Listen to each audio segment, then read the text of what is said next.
I said, hello, hello. We're live again for the fourth time.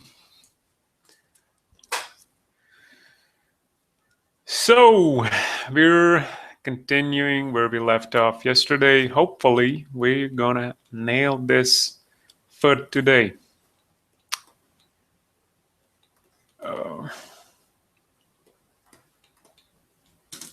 Tapati tapata.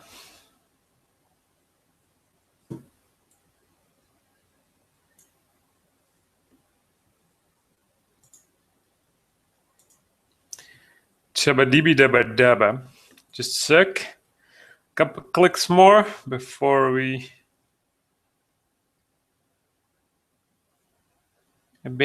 start. Right.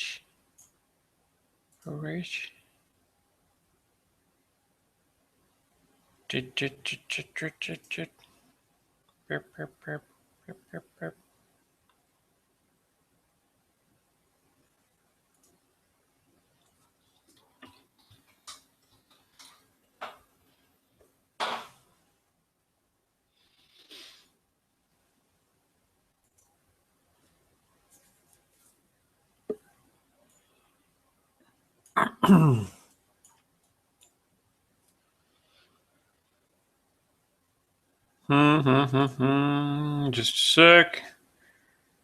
For all of you future viewers that are going to see this on YouTube, I'm gonna start in a minute. So feel free to maybe, skip a couple of seconds forward or something until I kick it off.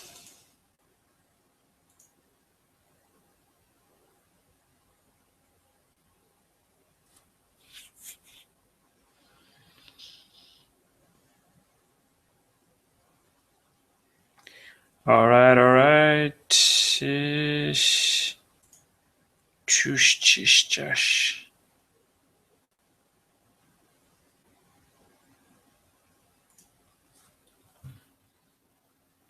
La la la la la.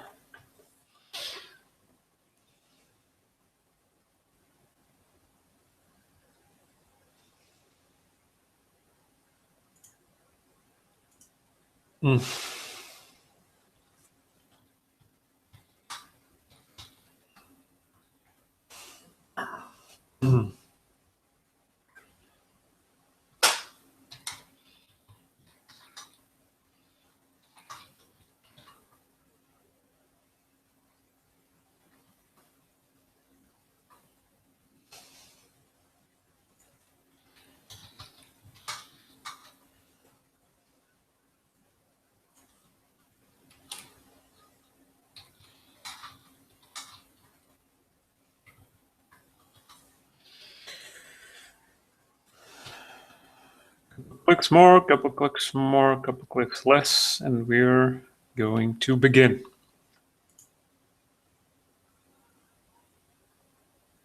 Okay.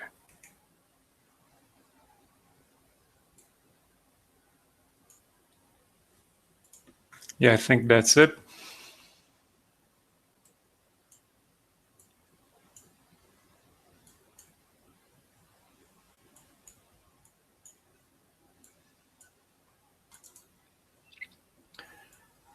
Hey.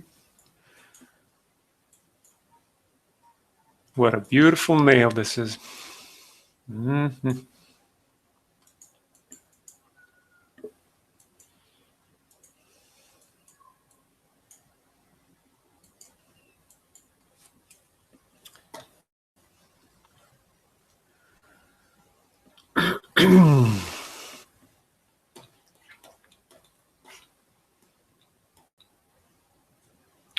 Today was a particularly sunny and hot day here where I live in the suburbs of Rijeka.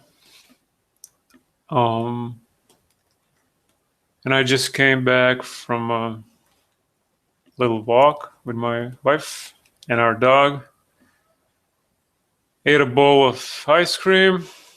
Hopefully my throat won't fail on me. Mm. Okay. Okay, I'll probably start polishing those nails.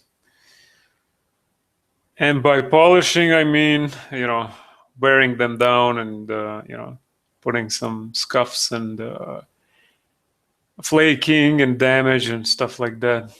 So, quite the opposite of what the people who are, making a living with maintaining, healthy and beautiful nails for women around the world. Manicuring, not sure.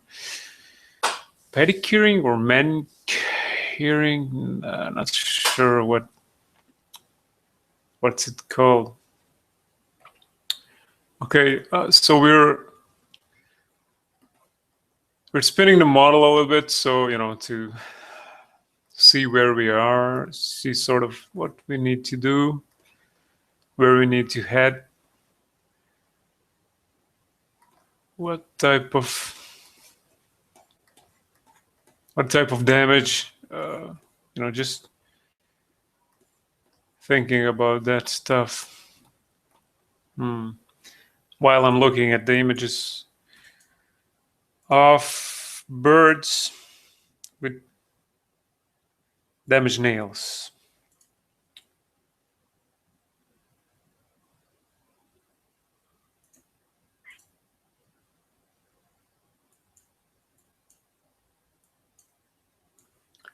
Stuff like this. You see this crack here? Then, well, let me find another couple more examples of, what I'm after for this. Look at this. This bad boy is pretty damaged. And they have a lot of, mud and dirt smeared all over them. This one's relatively clean and shiny. Look at these scales. Oh, so hot. Beautiful, beautiful legs. Okay, these are the portraits. Let me go back a little bit.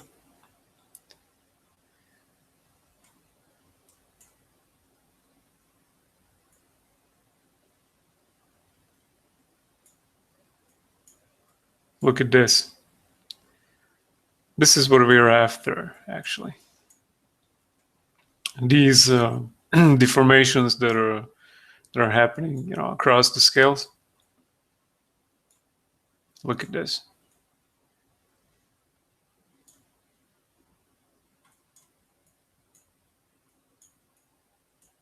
These little flakings, beginnings of deterioration of the nail, of the claw. Oh, sorry. Need to go back.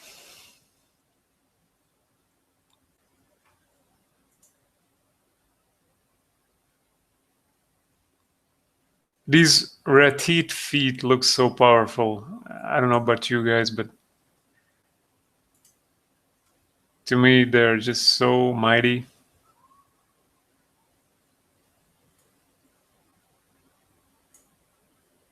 Badass.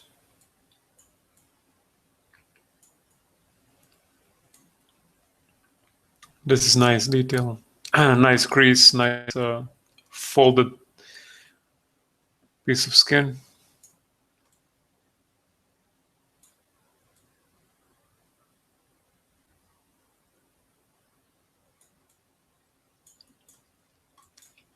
So a little bit of studying before we plunge ourselves into sculpting and polishing that foot.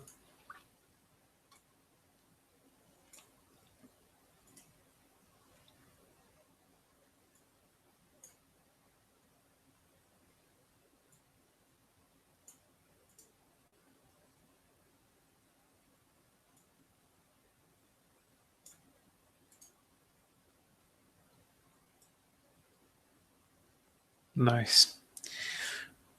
Okay, look at this.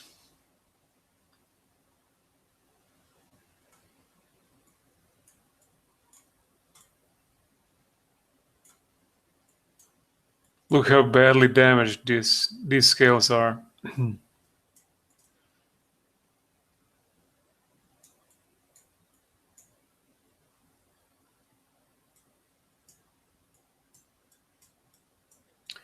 Also, the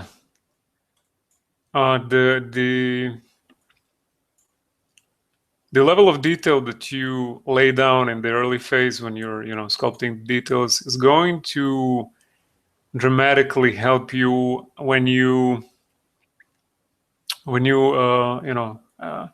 begin the phase of applying the color to the model. So if you have intricately detailed I don't know, the model, the whatever piece of like a foot, or simply whatever piece of body of the creature you have, the better it is sculpted, the easier it is going to be for you later at the stage where you're doing the color. Because using cavity masking and some other features in ZBrush, you can really achieve some cool stuff with with applying the color onto the model.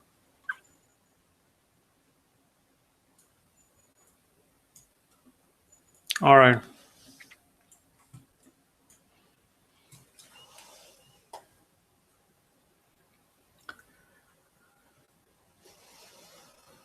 Let's try and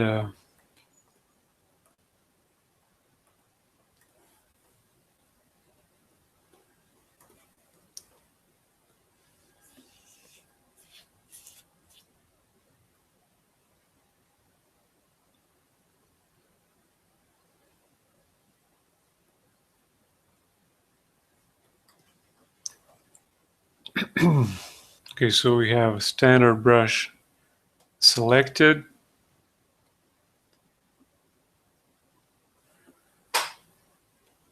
And I'm going to try and actually do some of the folds, skin folds, and some of the creases and stuff like that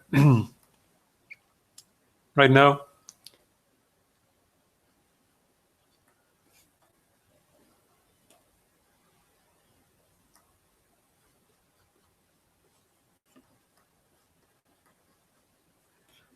Yeah, okay. I'm going to clone this foot so we have something to compare to, when we move away from the model we began with.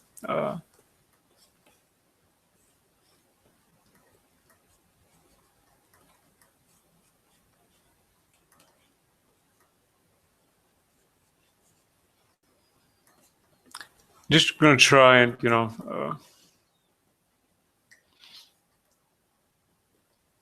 using some sort of logical thinking, I'm going to try and introduce some creases along the surface of these digits and entire foot actually.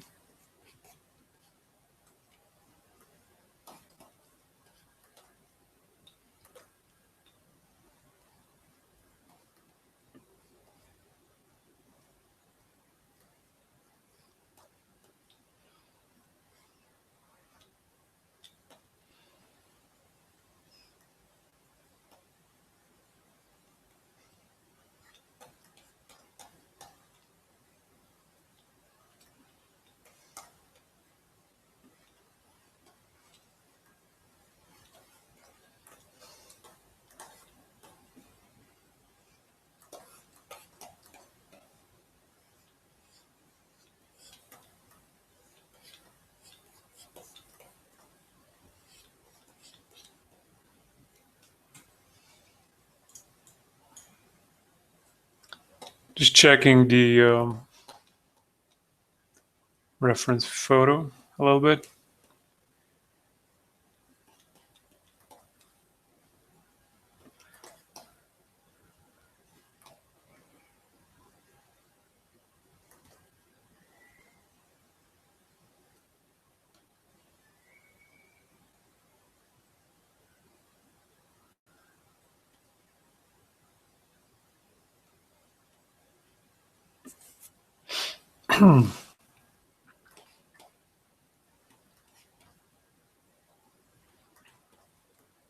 Now, as you can see, there are still some irregularities with the the way this claw is attached to this digit. Like it sort of looks like as though it's a little bit, like, I don't know, broken, or pointing in a little bit of like wrong direction.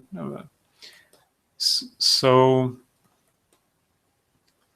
I should probably try and also, mask the claw and try to rotate it so it is attached to the digit a little bit better. At the moment, it looks a little bit off.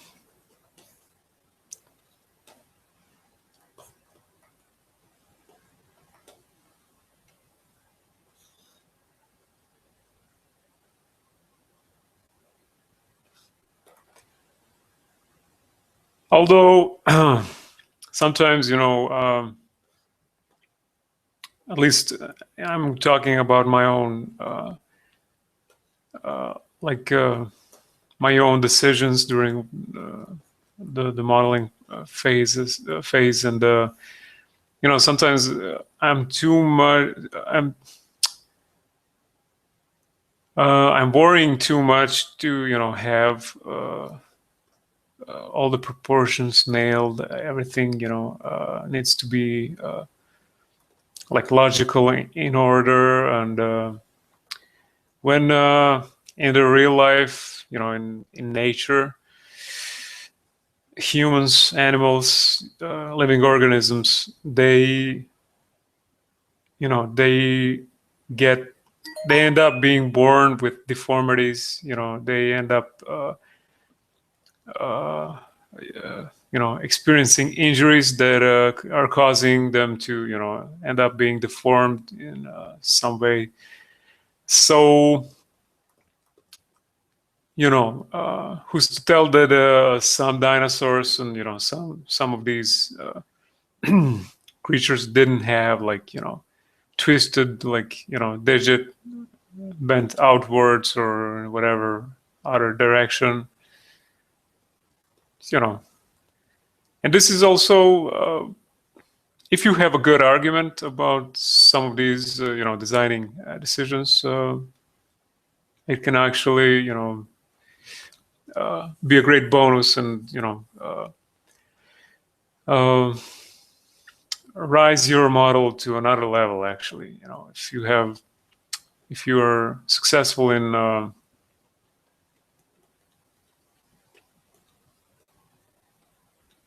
including some of these things, like deformities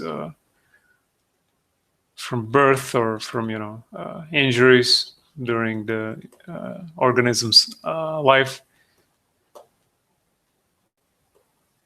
Oops, sorry.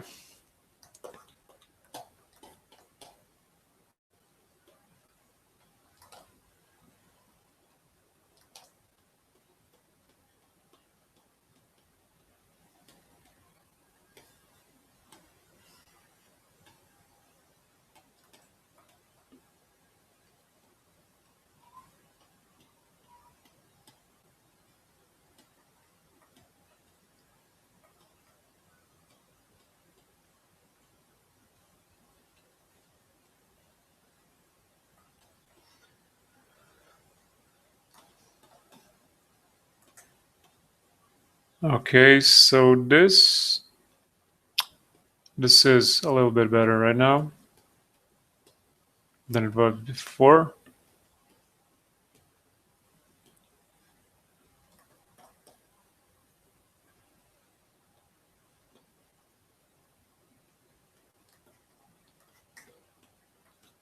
And the middle digit also has some slight deviation from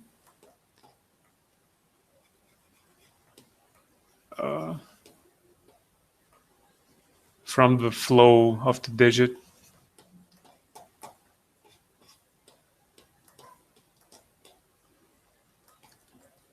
You'll have to excuse me when I start stuttering and being caught up with not having hard time to figure out what the word is for certain part or something, because English is not my native language. And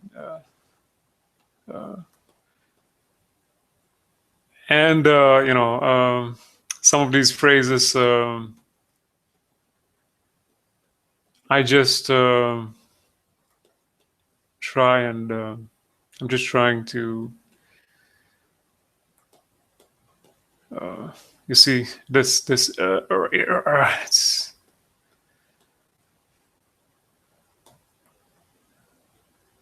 gonna be okay. It's all right.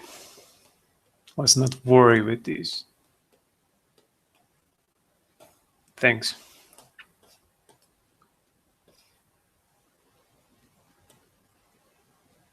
So we're what are we doing right now? We're fixing the middle toe claw toenail.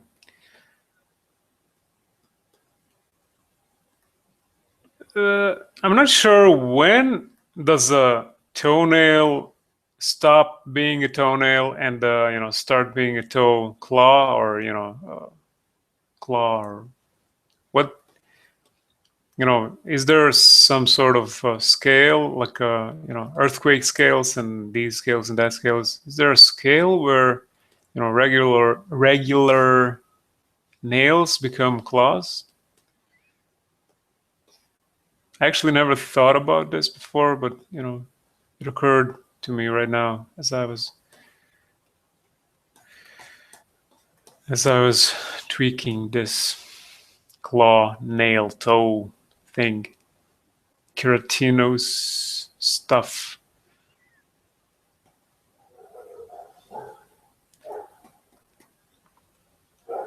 And this is again another example where I'm missing the interaction with you guys, whoever is watching live. While I'm modeling, some of you could jump to Wikipedia or whatever and Google this claw toenail thing, and we can all end up richer by that fact. Learn something new, or realize that I'm talking gibberish.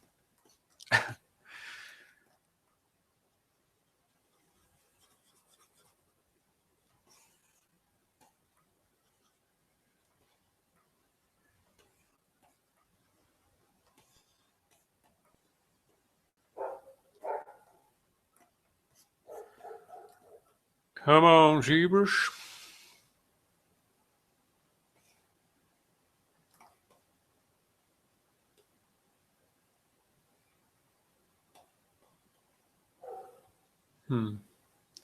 This one seems all right, but the middle toe still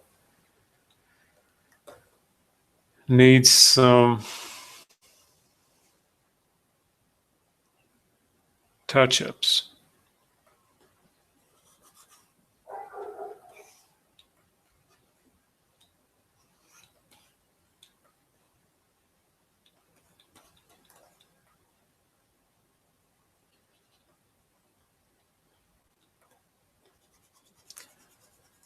Our dog can be heard outside again.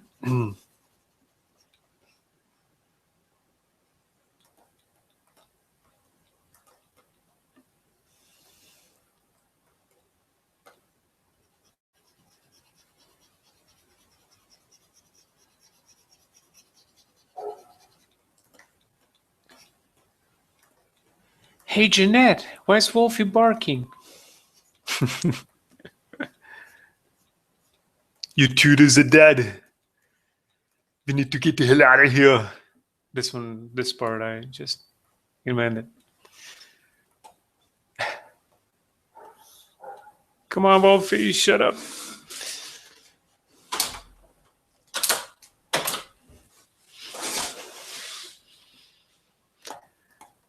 My dog name is Pixie, and he's a she dog. She's a chupacabra.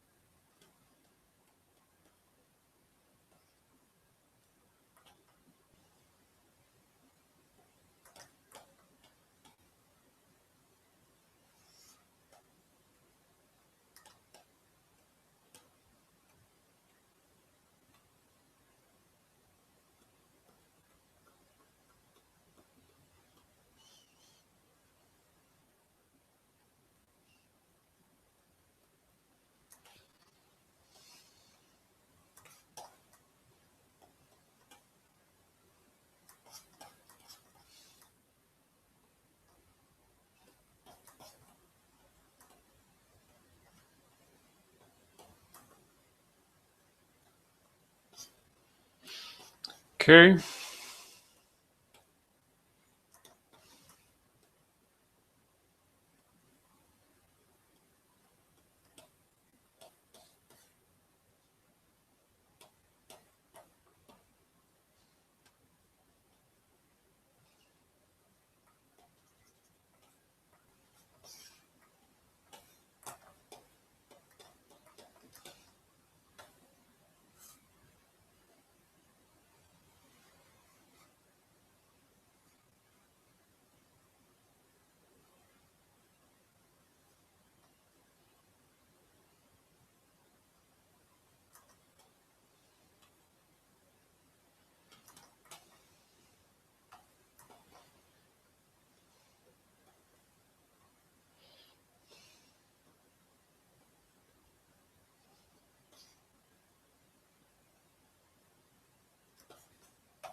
Before I destroy you, I got to make you better. We need to smooth these nails. And then we'll wreak havoc on them.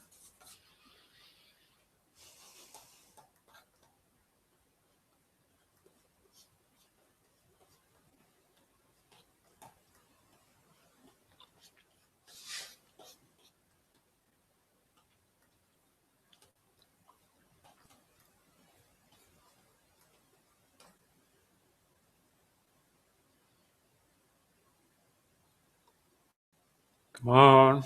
Come on. That's it.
So we're trying to get this foot to,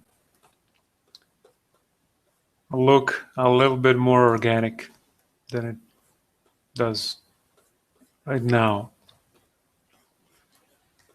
And we're doing that by, introducing all these folds and wrinkles. And in a minute, we're going to start adding, those flakings, damaged skin, damaged, patches of skin.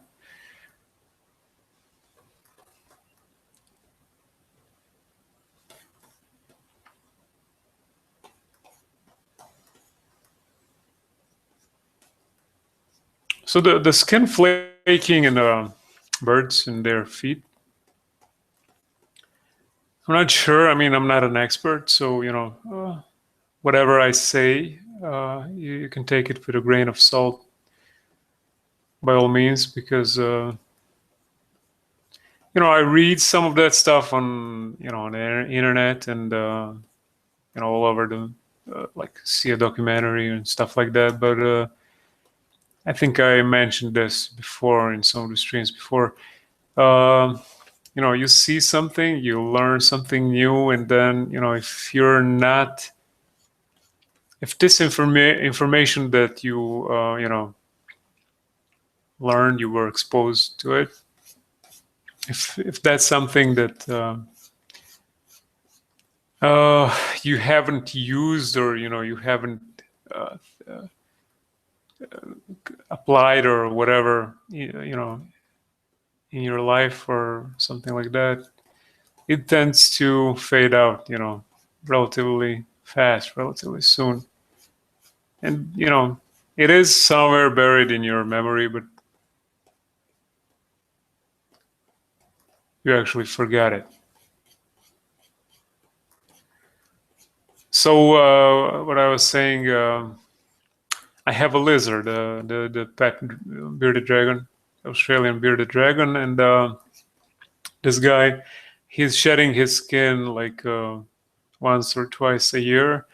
Now that is older, but when he was younger animal, he shed a lot more often because his growth rate was bigger, faster when he was younger. He was growing at a faster rate, so he had to shed his skin a lot more often. Now he sheds maybe once or twice a year, and he doesn't shed like completely all of his skin. He sheds like one bit, then a couple weeks and months later another part.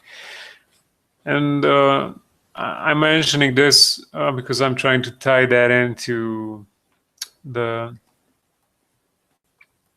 thing that I wanted to say about the bird's feet, and probably dinosaur feet as well, maybe.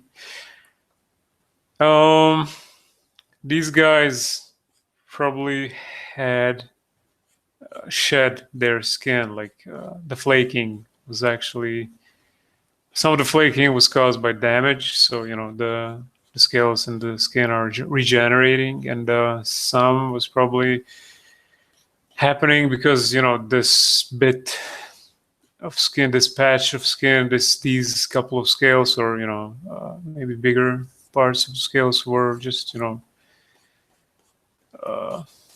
nearing their expiry date, and they had to give away and make room for new fresh tissue.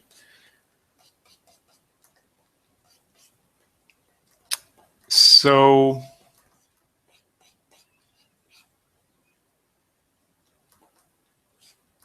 this is definitely one of those aspects of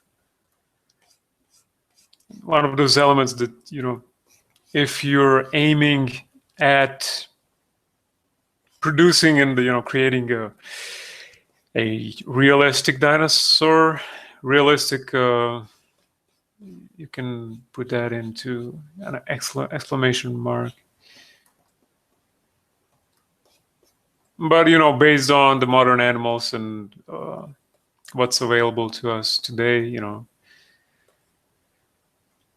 it definitely adds this detail of skin flaking and imperfections in the skin and the scales. Definitely adds to the believability,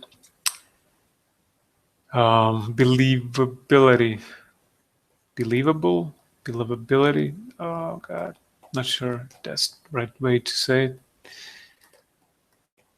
Believability of the model of the creature you're creating.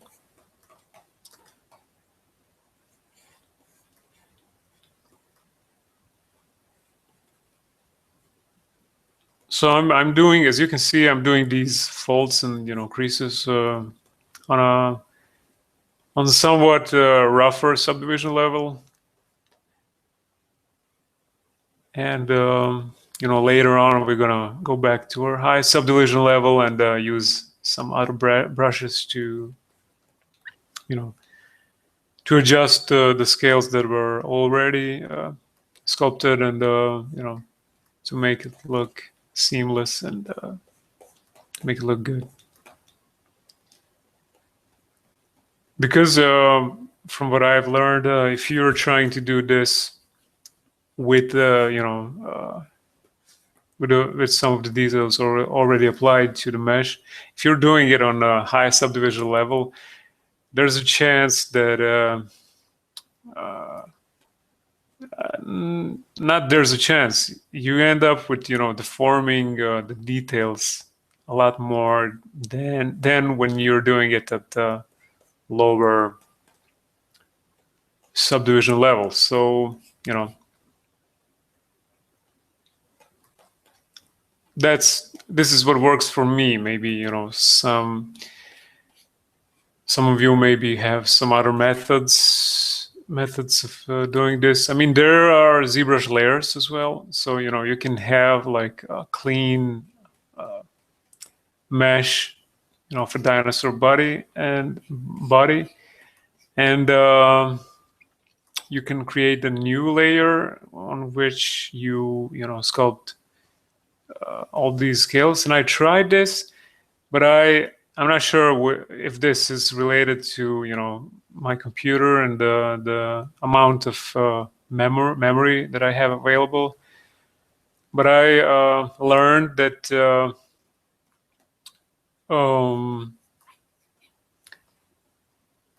the whole process of modeling ends up being a little bit slow, because whenever I try to turn off or switch from one layer to another,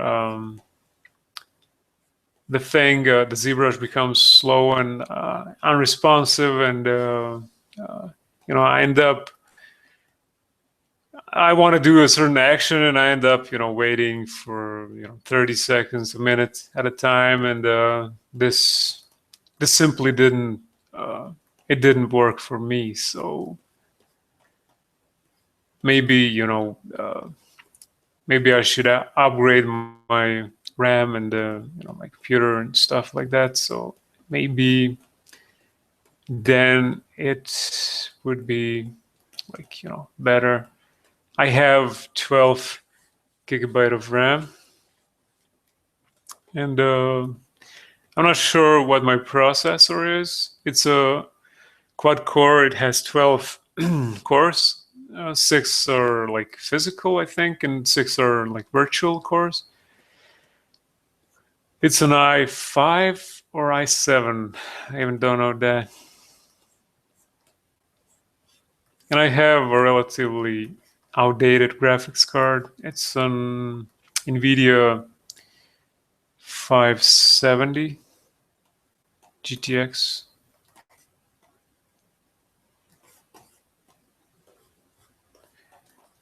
But I was thinking of upgrading my workstation sometime during this year, towards the end of the year, probably, maybe, not sure.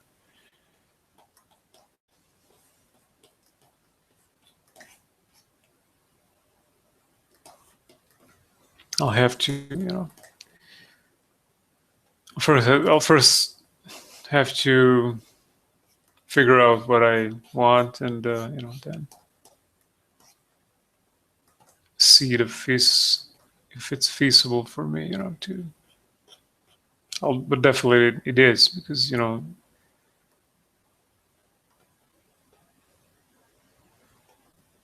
extra RAM never comes.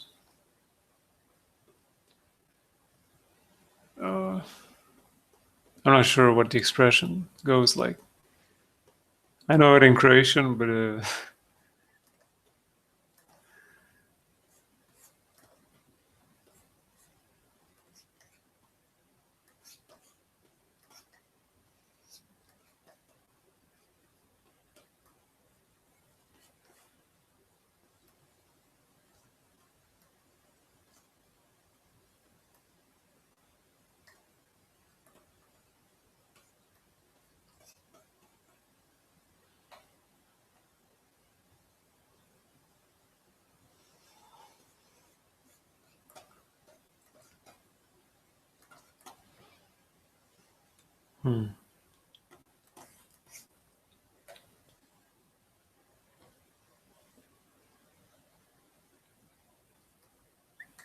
okay.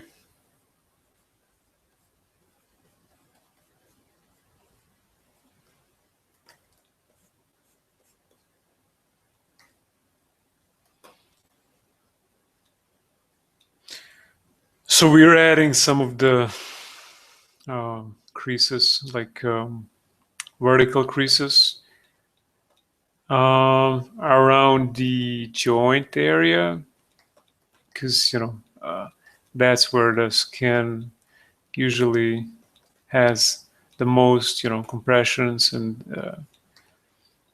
the most this is where the skin works the most. So these are the probable areas where the skin creases and skin wrinkles might appear, as well as this area, like an ankle area. So this is a tarsal bone, and this is the heel of a dinosaur.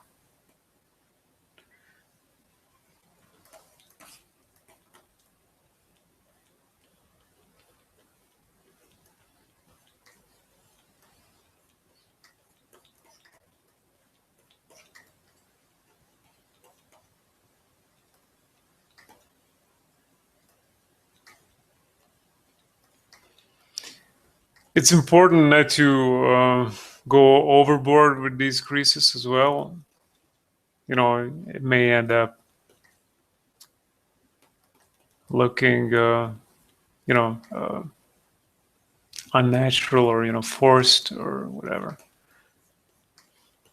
It's really sometimes it's really difficult to keep the balance of having enough detail and having enough of all these imperfections and stuff you're looking to sculpt onto your model to achieve certain realism, certain level of awesomeness that I was speaking about in the last stream. And in doing so, sometimes you overcook the stuff. Guilty as charged. I end up doing that sometimes.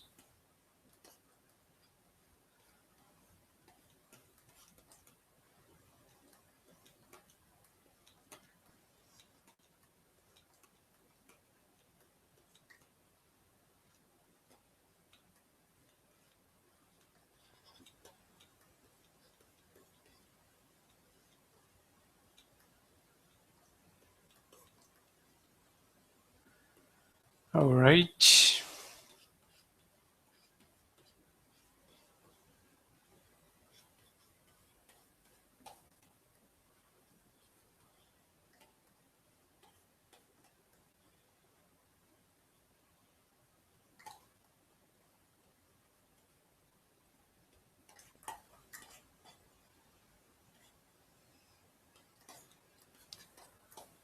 So this is what we came up with this is how it looked. If you can see the comparison with the model that we began with today, and this is what we have today. This is what we have right now. So I don't know, it looks, to me, it looks better. What do you guys think?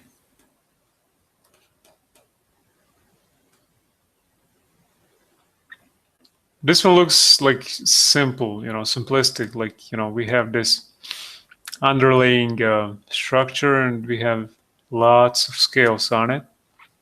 And there's not much going on in terms of, bigger deformations and bigger upsets in the surface. And this kind of looks better. Especially, if you look at it from behind.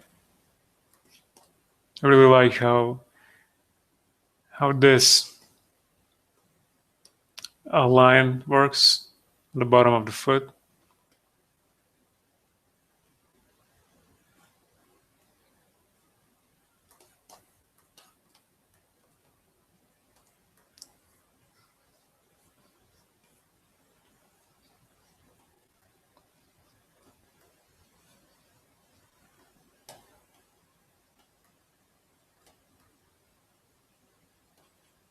Do not overcook it.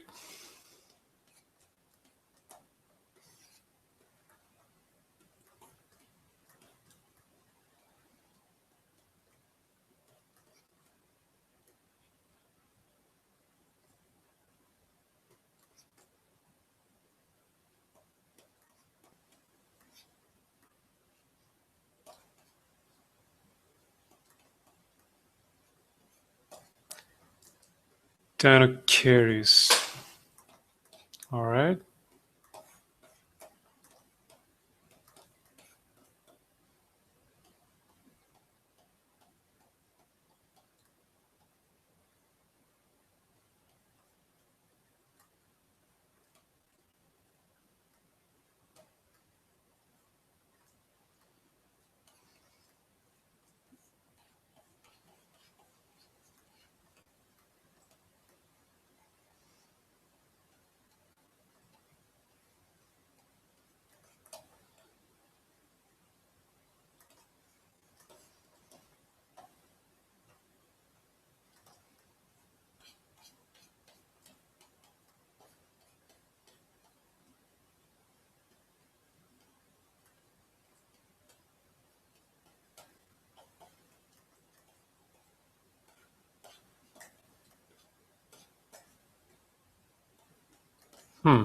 Did I just ruin it?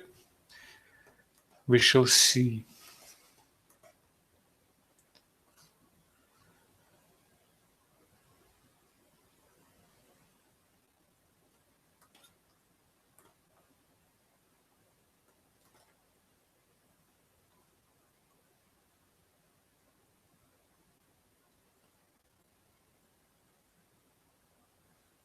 I don't know, it looks okay. Let me subdivide this fit as well, so we have it for the later comparison. Oops.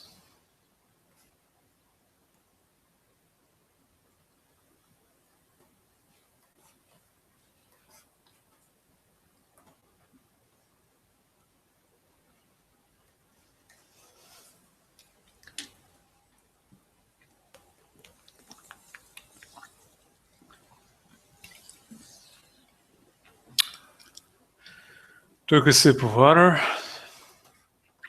Really hot here.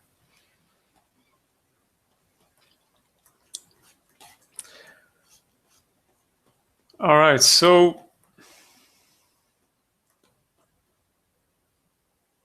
I'm sort of happy with the way it looks right now, but it still definitely needs a lot more work.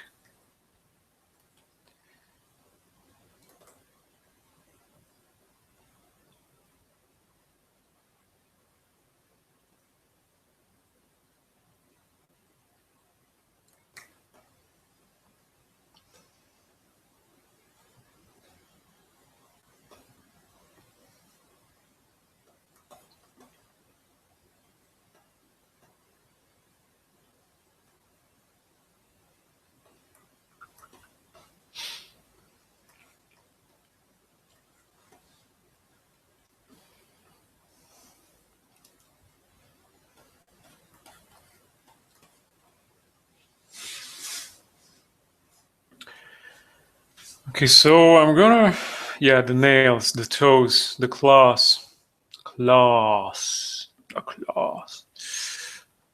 Let me start ruining this claw.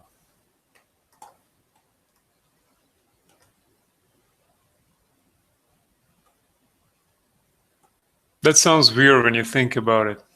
I'm sorry, honey, I'm gonna have to ruin you in order for you to be better, to look better. Some reverse psychology right there.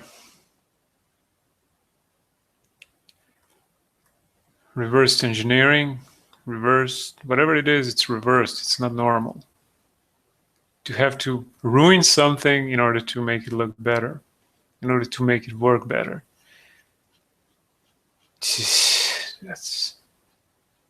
That's only possible in ZBrush and paleo art.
I need to, real quickly, I need to change the reference photo.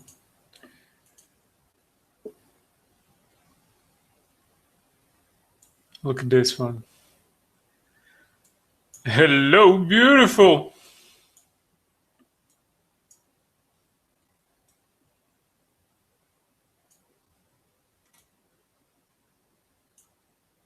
I love these scales. They look so cool. Look at this. That was pretty badly damaged though, but look at this. Flaking and,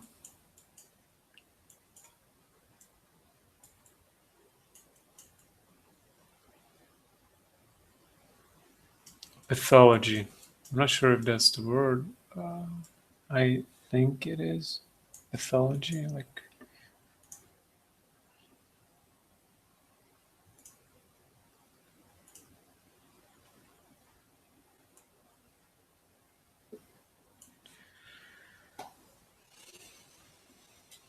section.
I just want to quickly point out this thing here.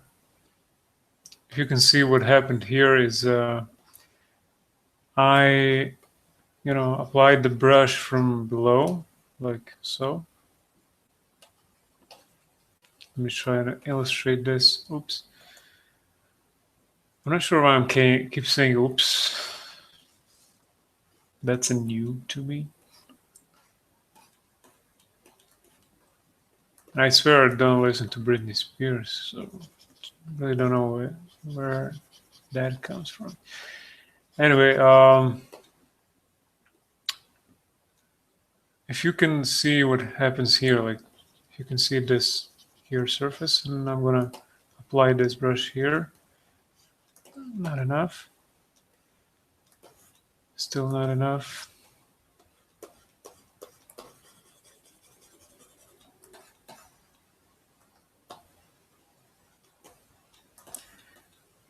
But you can see it here. It doesn't work for me here.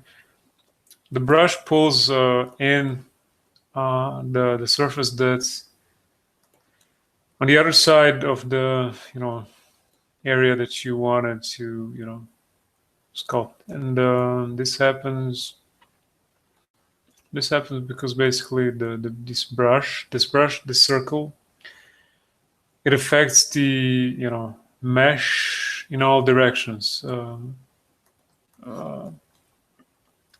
encircled and enclosed in this circle. So it's not like a circle; it's a sphere actually. It's just a two-dimensional representation of your brush.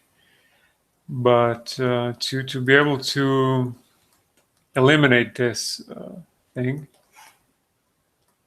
this happens when you're working on a thin piece of mesh, like the other side of the mesh is relatively close to the area you're working on, and it's in the opposite end, like the mesh is turned the other way around. Like,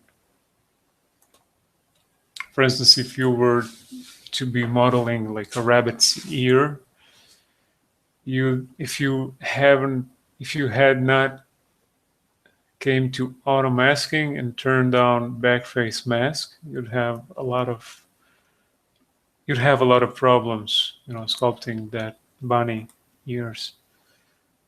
I'll have to undo this real quickly, or rather slowly.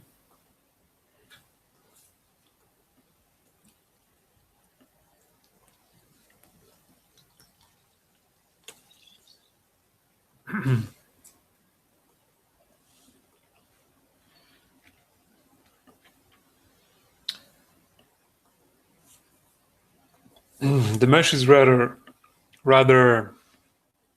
dense and has lots of polygons, so it's a little bit slow. When I click undo, it takes a couple seconds, second or two, to apply the undo action, as you can see. Okay, very good. Yes.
Let me save real quickly. I haven't saved the file yet.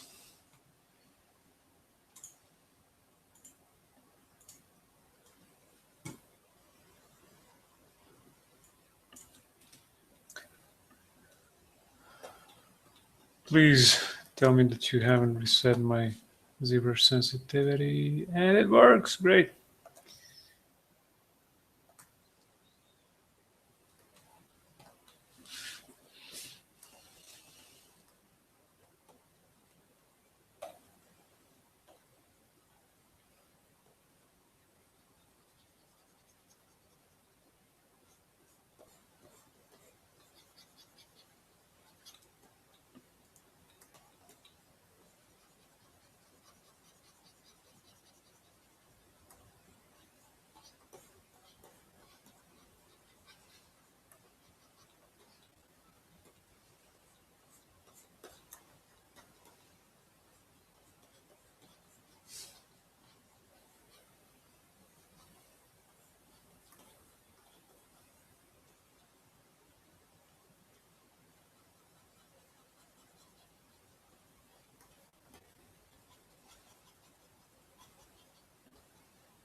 Okay, so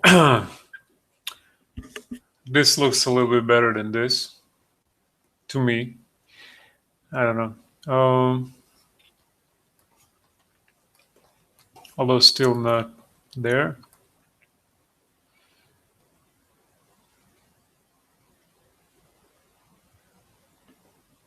But getting closer for sure with every brush stroke.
Okay, so I'm going to import a couple of alphas.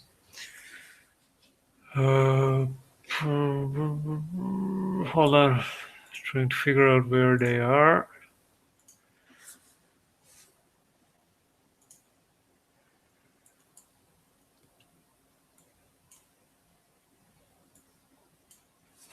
Hmm.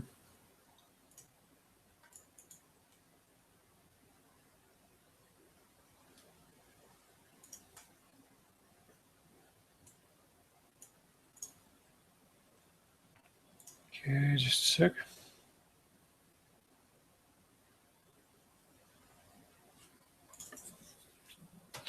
Mm-hmm.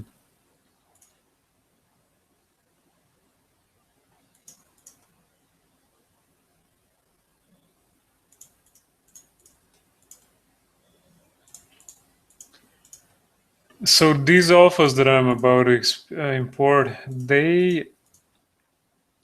I made those. I Googled mold, and I used photos of mold on walls and ceilings, and I created some some rather interesting alphas that I use in my work.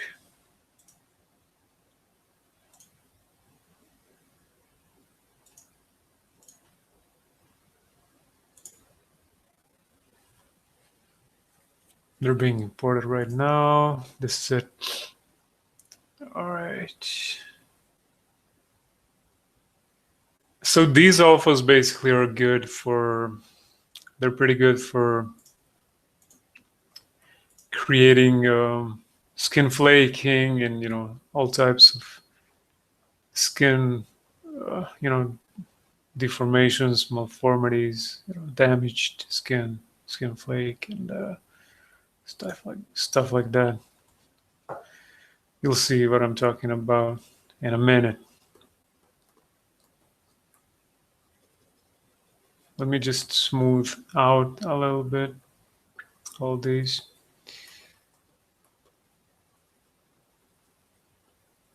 Forms here.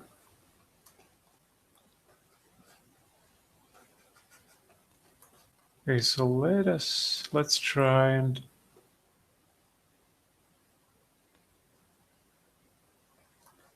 I picked one up randomly and I'm gonna see if it works for me. So what you want to do, you need to select mask. You need to have it selected. You need to pick up drag rectangular, and then you pick up your desired alpha, and then you start you press mask, and you start applying your mask, uh, you know, on the desired area, and oh, sorry. Once you've done,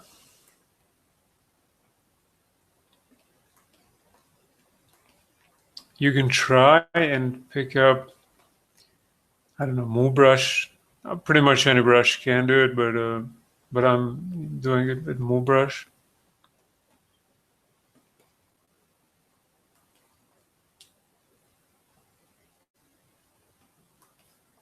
So I'm gonna do a couple of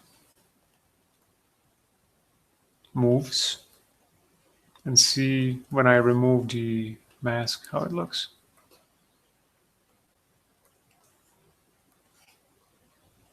Not too good.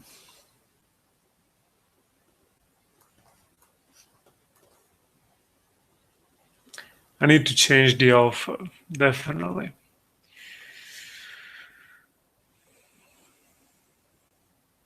Let me just undo this mess.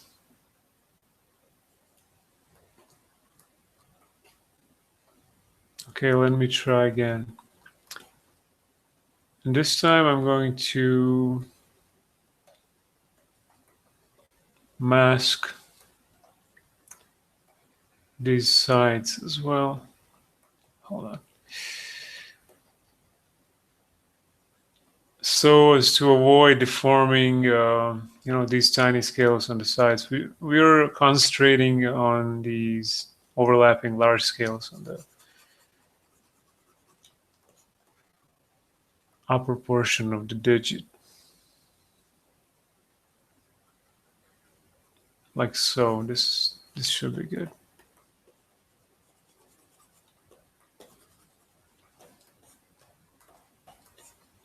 I can actually mask off the claw as well. Okay.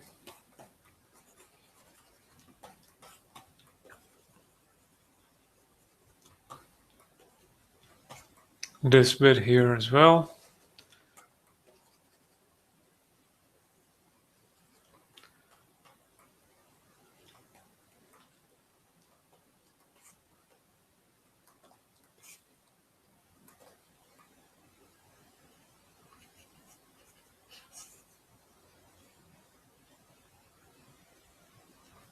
There it is.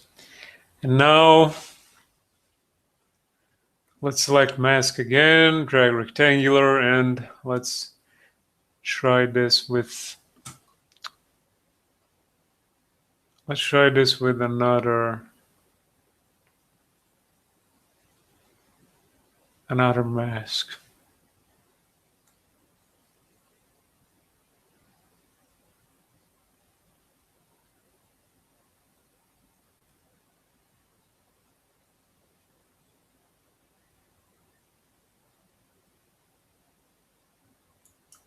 This one might be good. I just need to invert it, like so. Let me try with this one.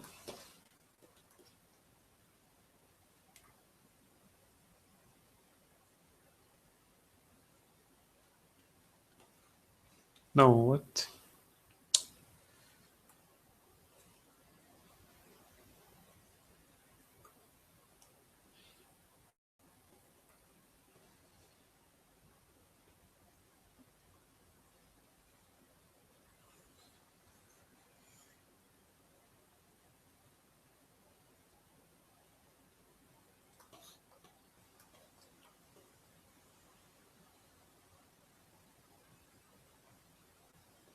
Okay, this could work, but we'll see. It takes a couple tries, to get a good result.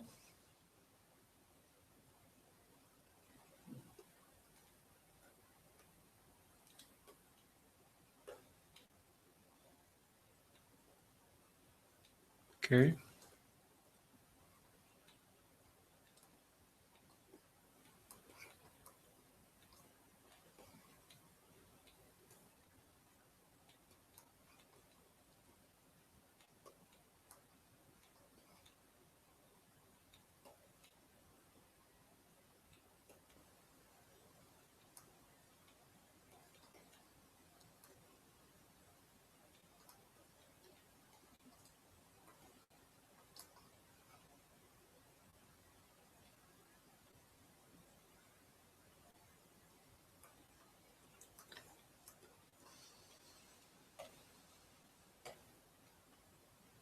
It definitely looks better than the last attempt.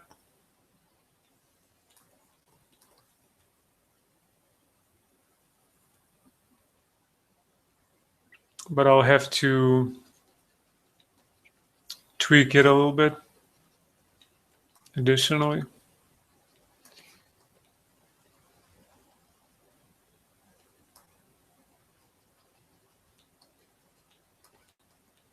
What you want to do is we should try and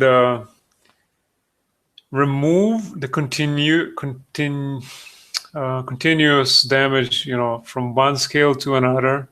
Continuity, yeah. Because each scale is separate. It's not connected to the next scale. It's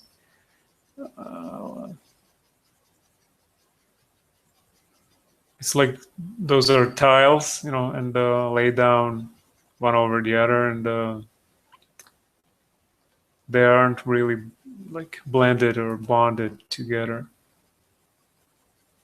so to speak. So if you have the continuity in the damage or the bigger amount of scales, it doesn't look too good.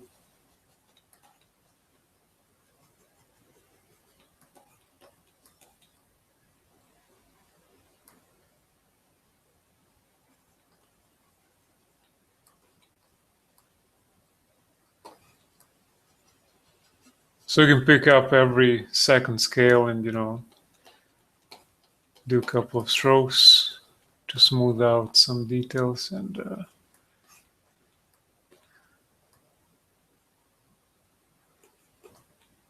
I'm gonna do this one as well.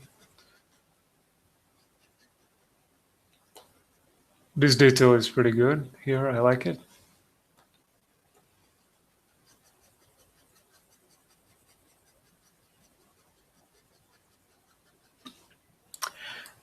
I guess this stream could have been titled Sculpting Dinosaurs Hardcore or Extreme because of going into such details. Or maybe not. Maybe, I don't know.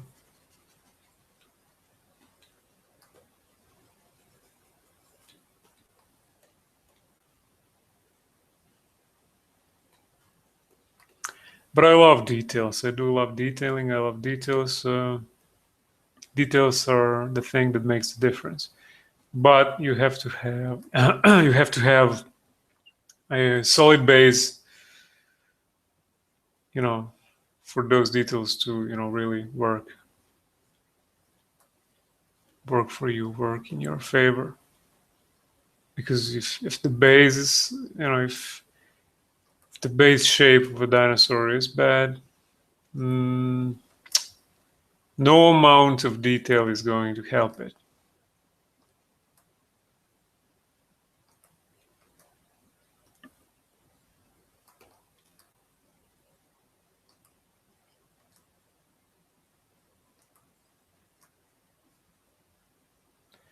And for your base to be good, you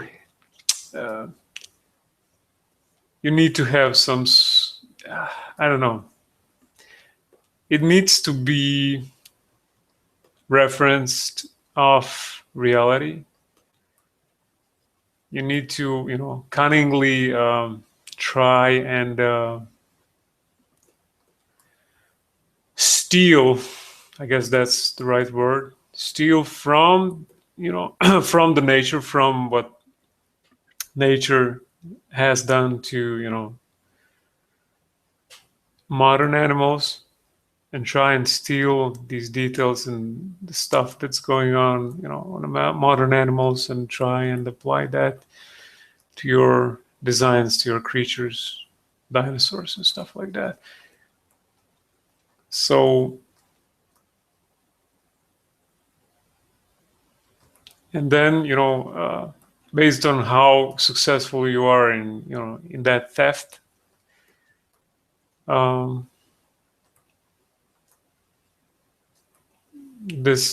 it determines how good or bad or whatever your creature looks in the end. So in other words, you have to be a good thief. You have to be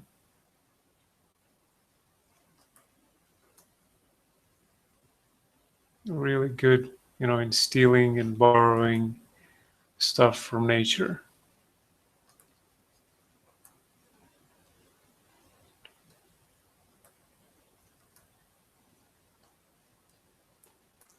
Because so this is just me thinking and brainstorming aloud.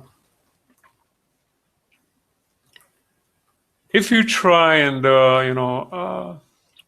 work from your imagination exclusively, and if you try and force your own like ideas and your own vision of how something should look, and I'm talking about in terms of general shapes and details and everything, more often than not, from what I perceived, from what's going on in the designer world out there, it rarely ends up being successful, and most of the times it looks forced, it looks fake, it just doesn't look right. So I'm trying to refrain myself from using the word natural because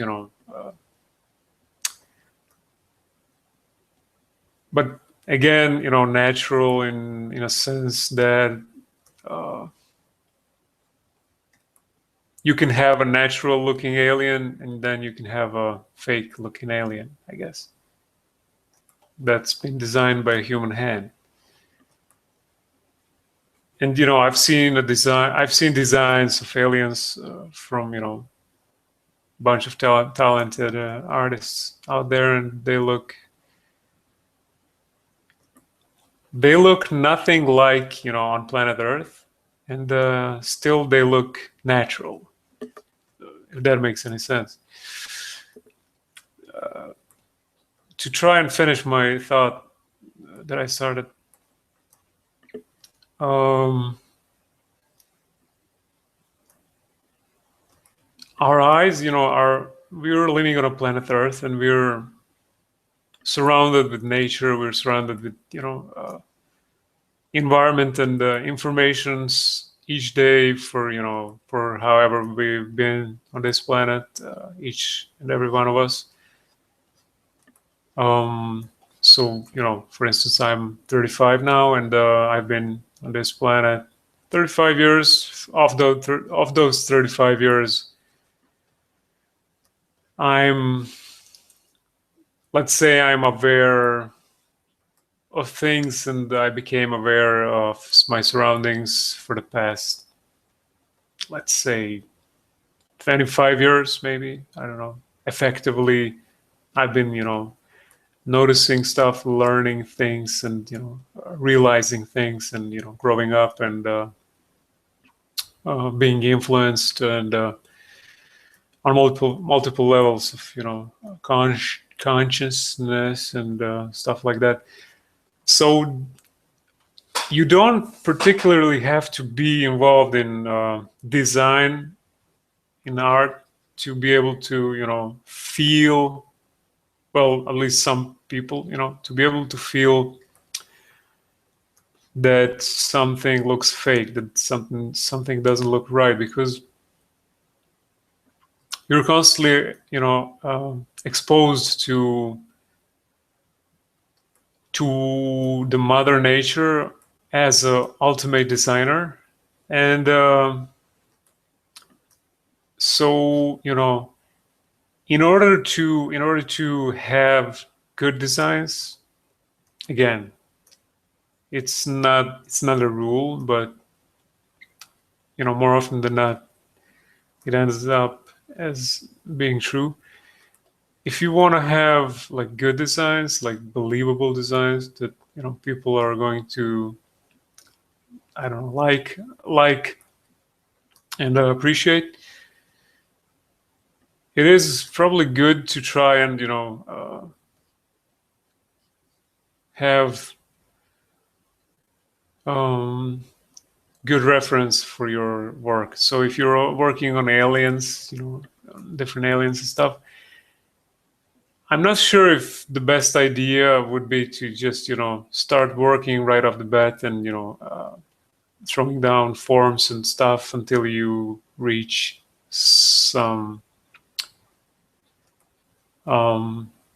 maybe at the earliest phase, maybe yes, and when you're taking a direction, whether your alien is going to be like closer to a bug or reptilian or this and that form of species or form of life on Earth, and then once you've chosen a rough direction, it's probably a good idea to start and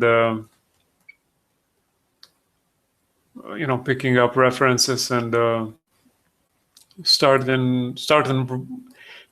and work from those references, and try to incorporate all those details into your design. And when doing that, try to keep it your own. So there are a couple of ways that you can incorporate a single element into your design, like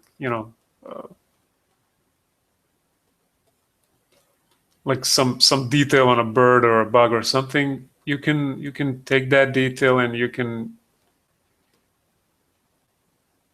apply it to your design in multiple ways.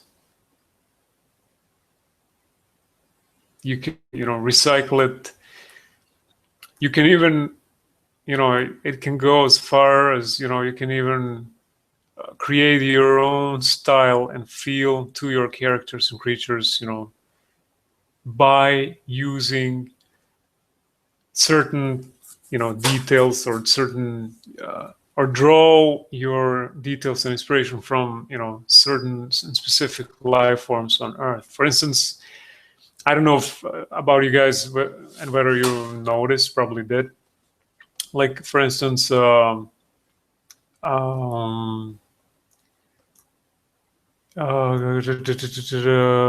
Neville Page, I think. I mean, he has some really, really inspiring stuff. A truly talented guy, and but if you take a look at his designs, you'll see that there are a lot of elements in his art and his creatures that are taken from bug and crustacean type of animals. And he sort of this is sort of his signature in his work. So the movies he worked on, for instance, the Cloverfield and the Super 8, or I can't even remember now what else. I think Star Trek movies, some of those aliens and creatures are his.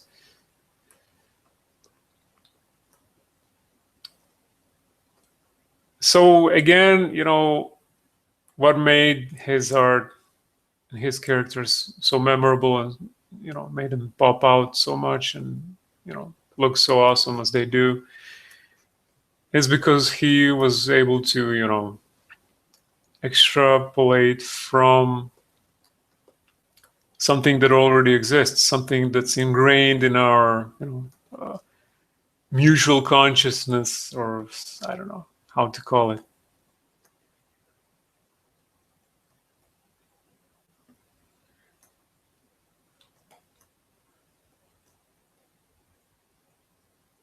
So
So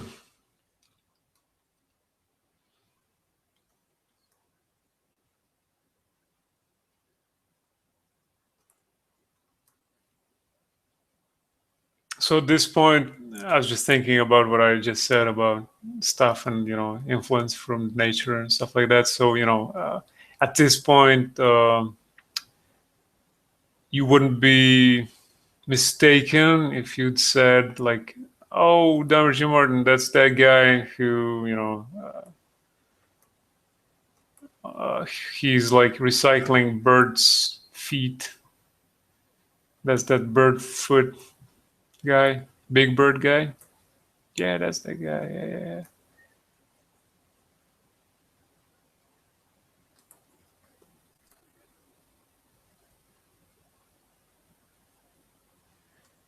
Because yeah, for dinosaurs, you just have to look at birds, all types of birds, especially the larger terrestrial birds like you know emus, ostriches, cassowary, I don't know, turkeys, and all these bigger birds.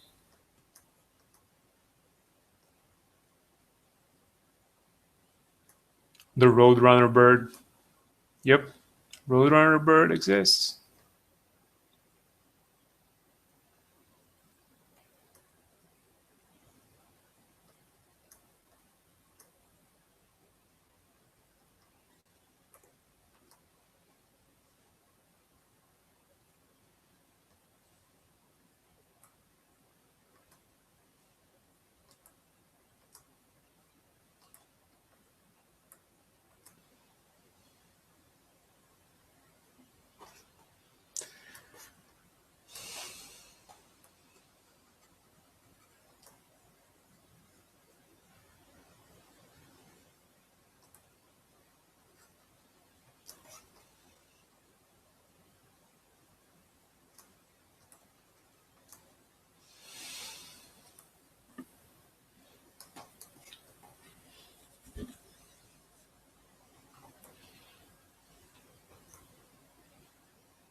Okay, let's do the nail right now.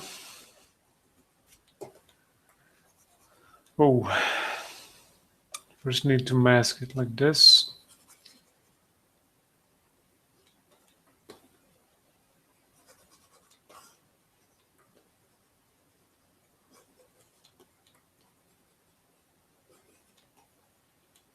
I think I'm going to do all the claws in a one take. Oops.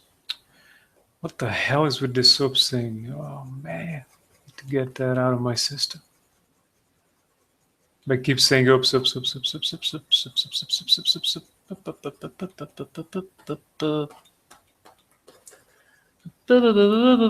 oops, oops.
Let me hide this. Oh, not that. Yeah, okay, so it's better now.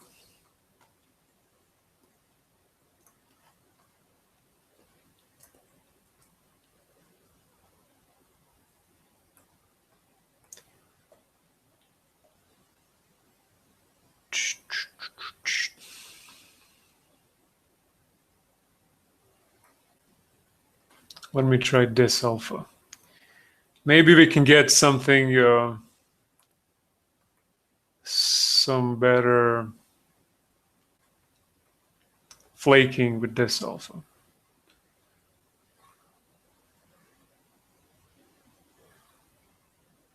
I'm not sure.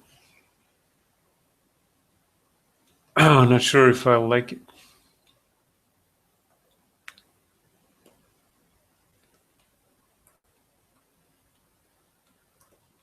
Oh shoot! I think, yeah. Oh man, I even forgot my own methods. That's unacceptable. Hold on.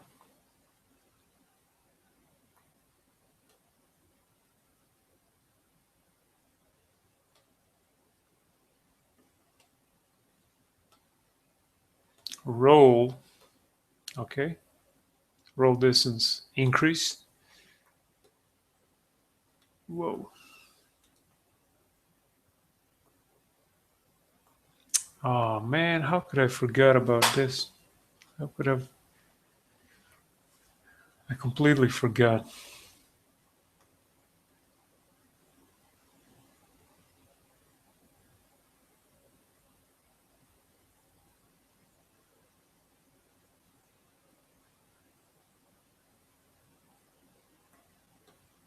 Okay.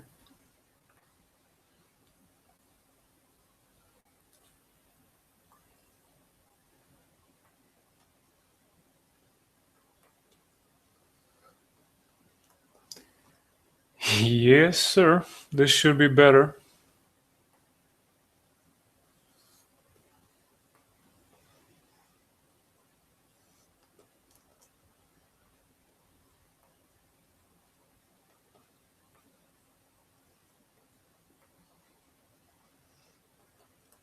Or maybe not.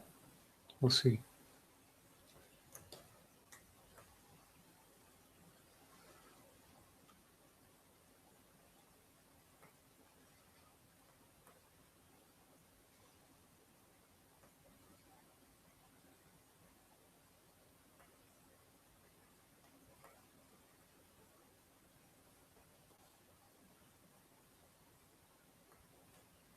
Okay, maybe I can reduce the stroke a little bit. Stroke.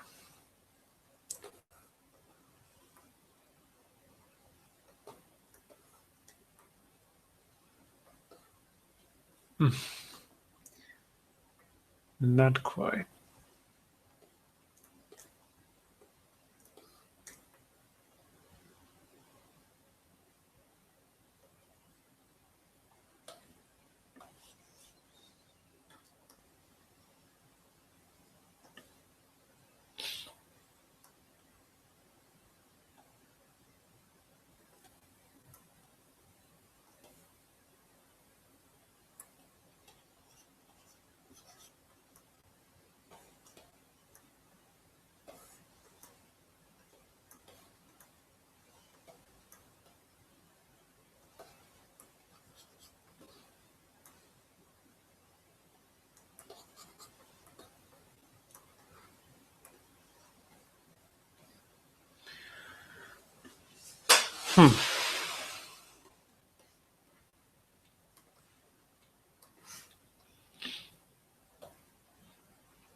If you keep polishing third, it will shine eventually. So let's polish this.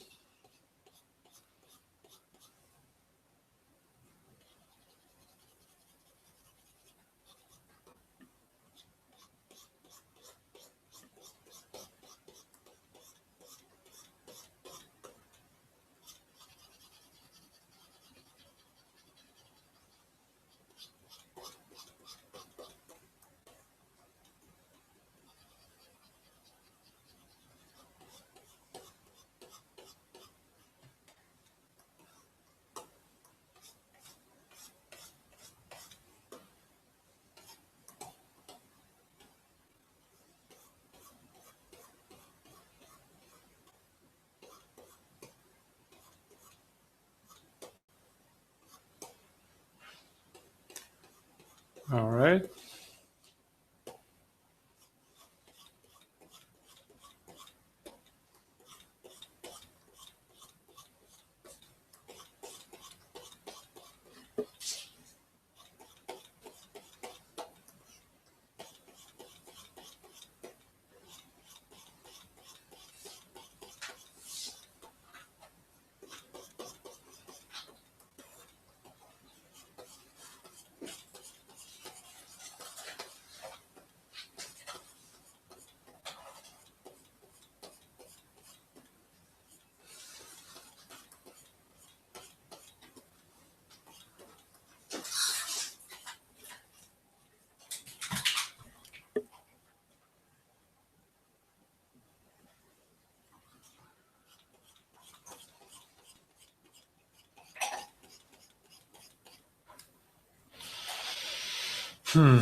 I do not like this particularly. I'm gonna have to do it again. Just a second.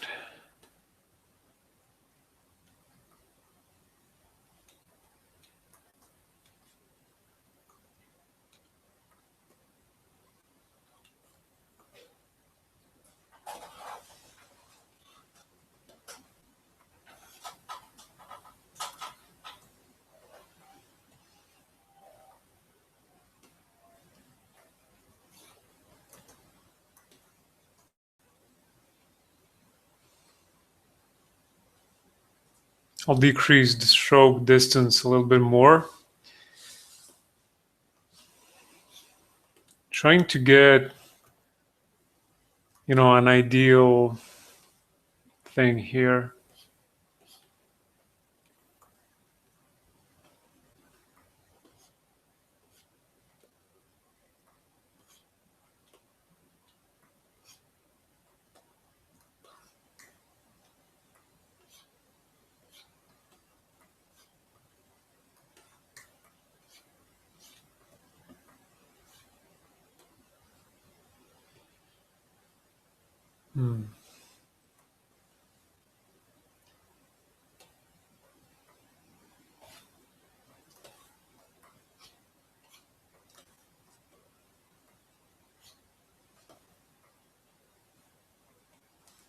No, that won't work.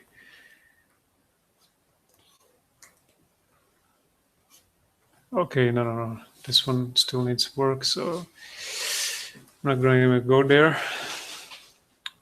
Again, let's pick up our move brush and start.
Let's try and I'll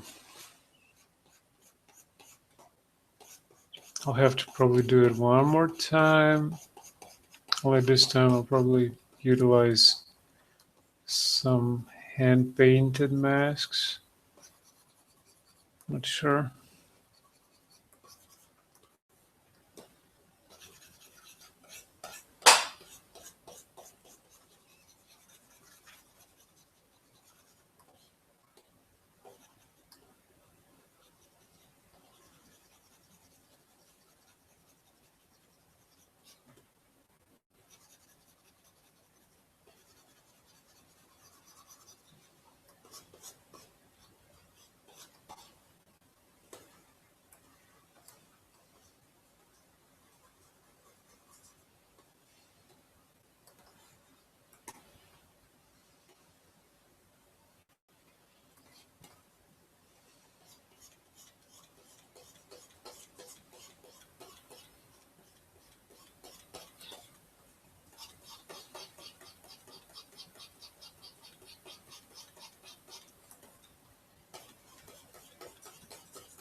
Okay.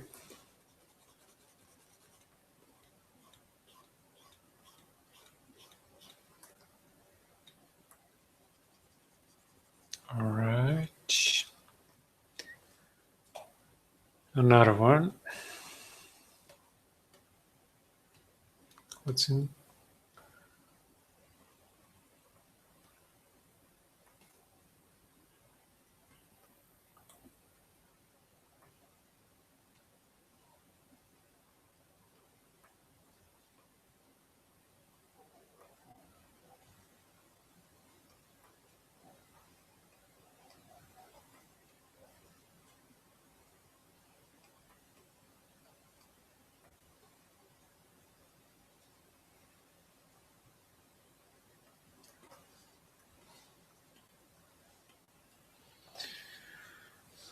Not it.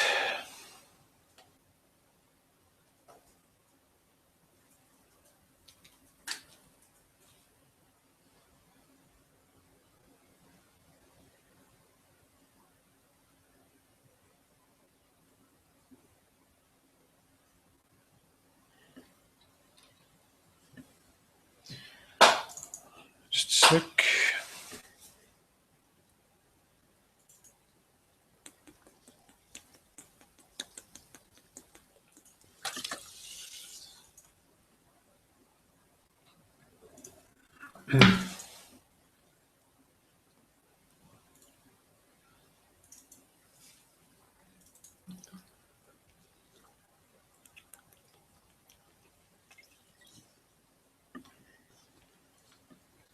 Sorry, needed a drink.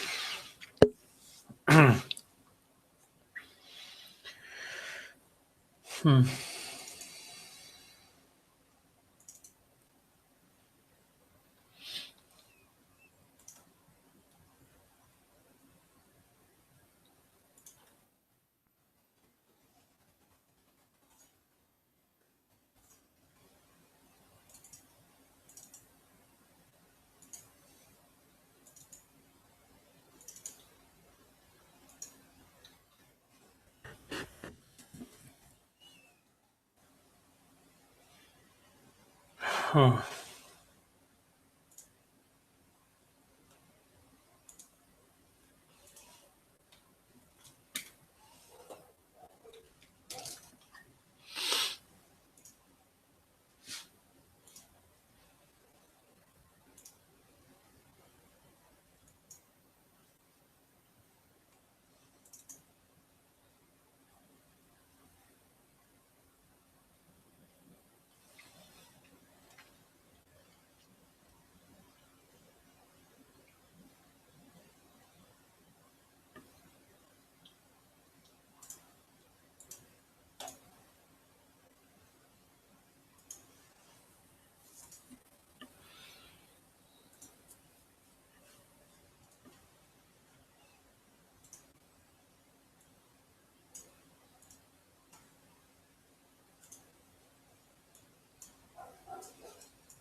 Nope.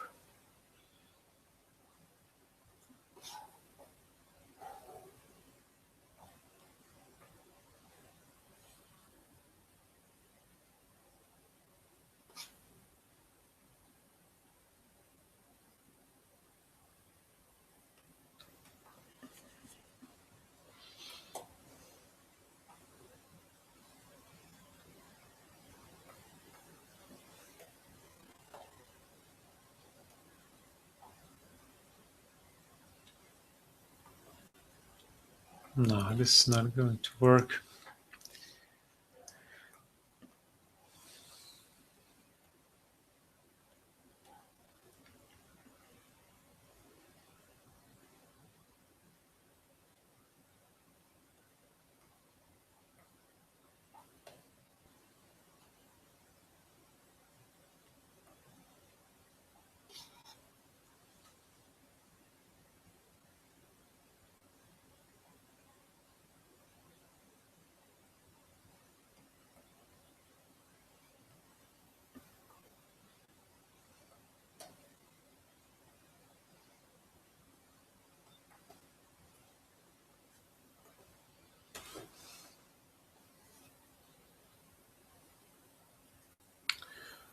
Nope.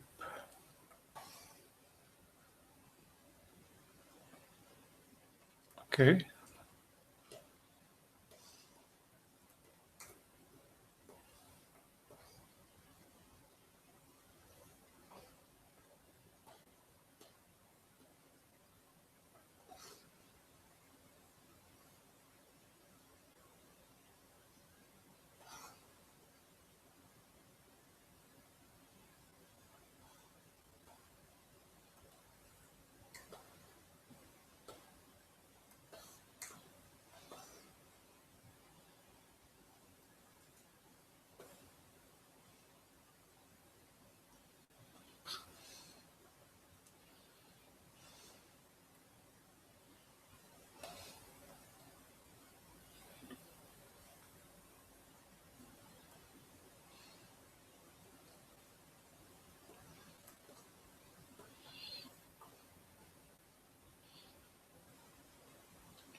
Okay.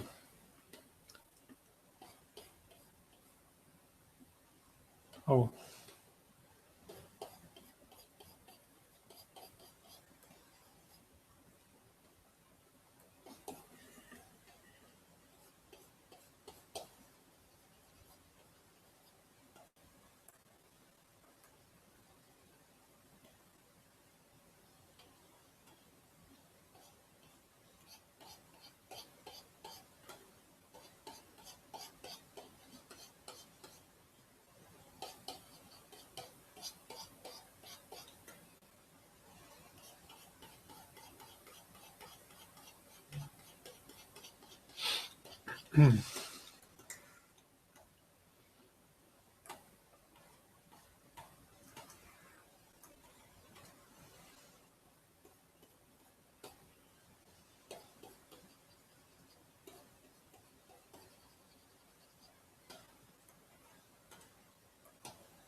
Okay, not gonna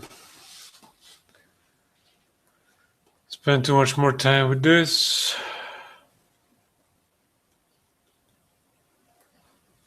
or we'll never finish it.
All right, let me save the model.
Hmm.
A little bit more mineral water.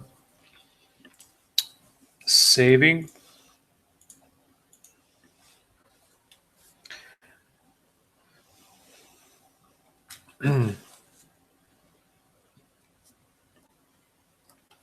Okay.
All right, all right, all right.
I was just thinking about how many more streams will I have to go through to finish Dinocarius. I guess at this rate, we're looking at something like um, close to 15 or so. Not sure.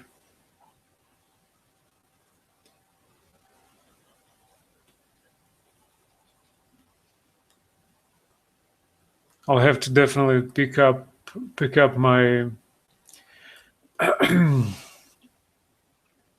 like my sculpting speed to try and fit both Therizinosaurus and Dinocarius in those 15 days.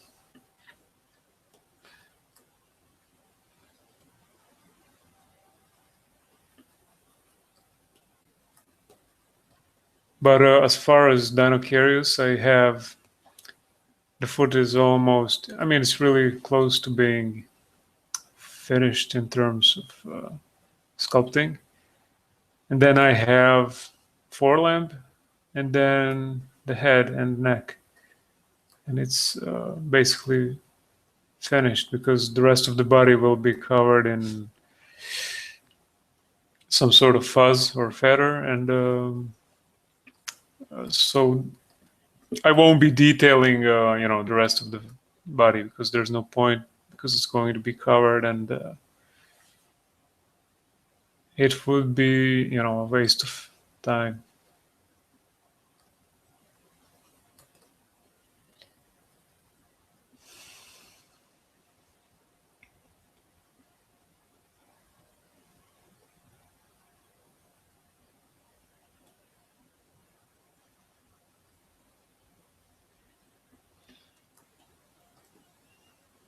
But this stream series is going to turn out into a complete guide on how to model Dinocarius and Therizinosaurus. So.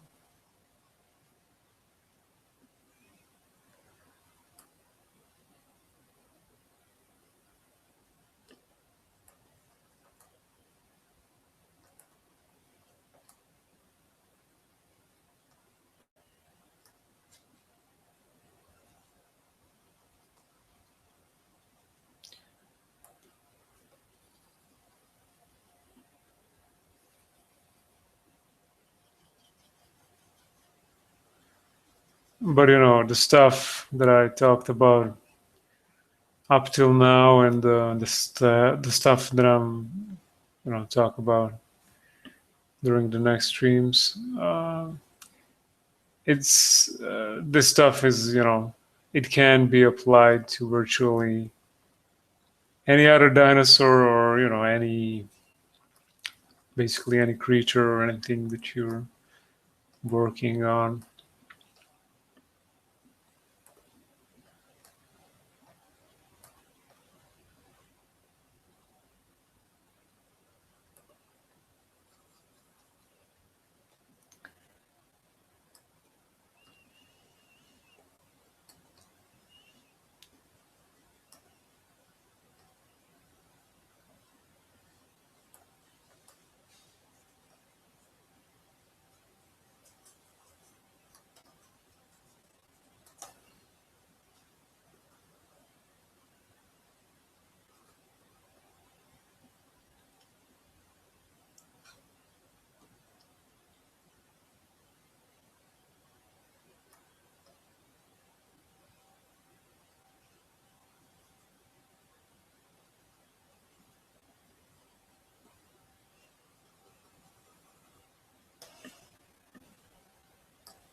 Excuse me.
I can't help but fantasize sometimes, when I'm working. How cool would it be if I had unlimited resources at my disposal in terms of 3D printing technology and materials and everything?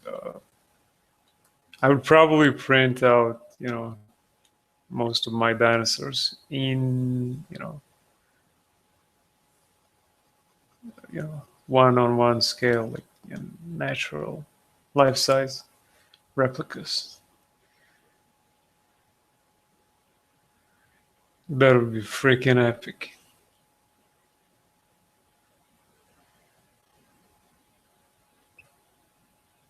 I'd love to have a Tyrannosaurus Rex in a life size, the model I built for Mike Kelly's book.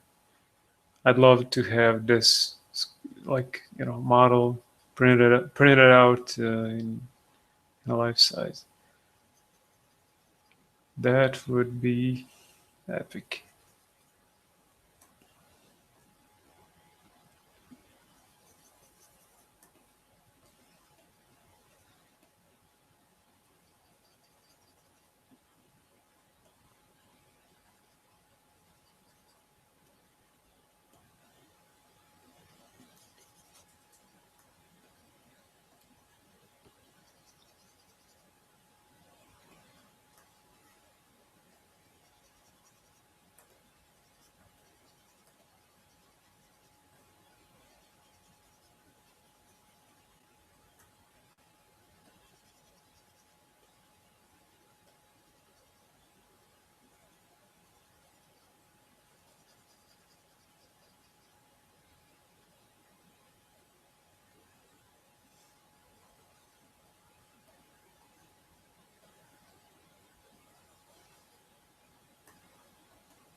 And there are fireworks somewhere near. So all the dogs in the neighborhood started barking.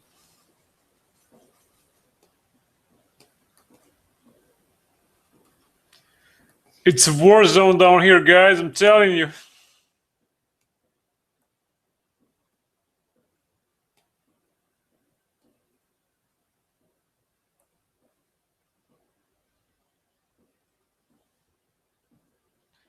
What are we gonna do? What are we gonna do?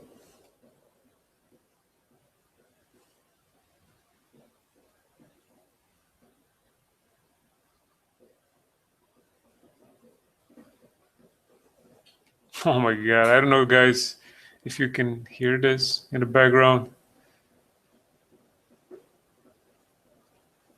It sounds as though Arnold Schwarzenegger flew in with a chopper and started wrecking havoc around.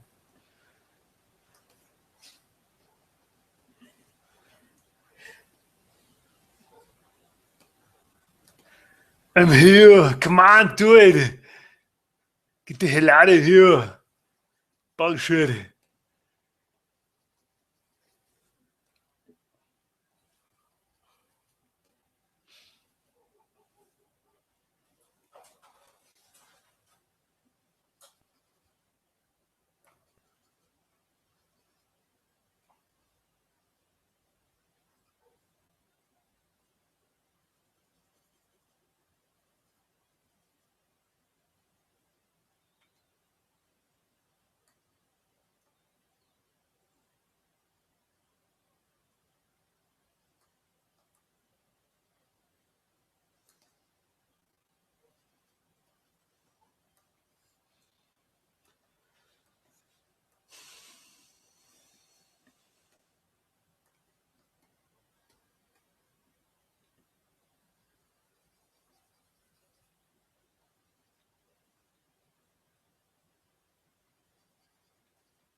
Let me do some tweak here. Some tweaking. Some twerking.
Okay, so these creases that I did before are what I like to call lazy creases.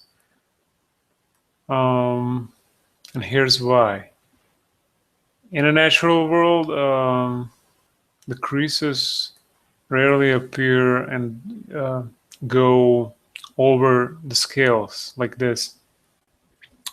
The crease is forming, in between the scales. It forms, between the scales, doesn't go across the scales, through the scales.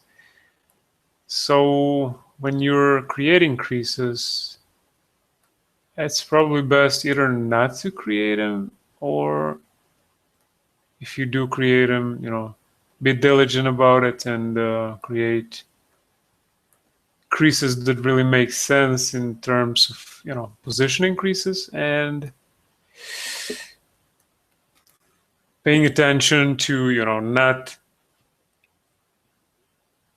um, not have them slice through these scales. So shame on me for trying to sell you lazy creases.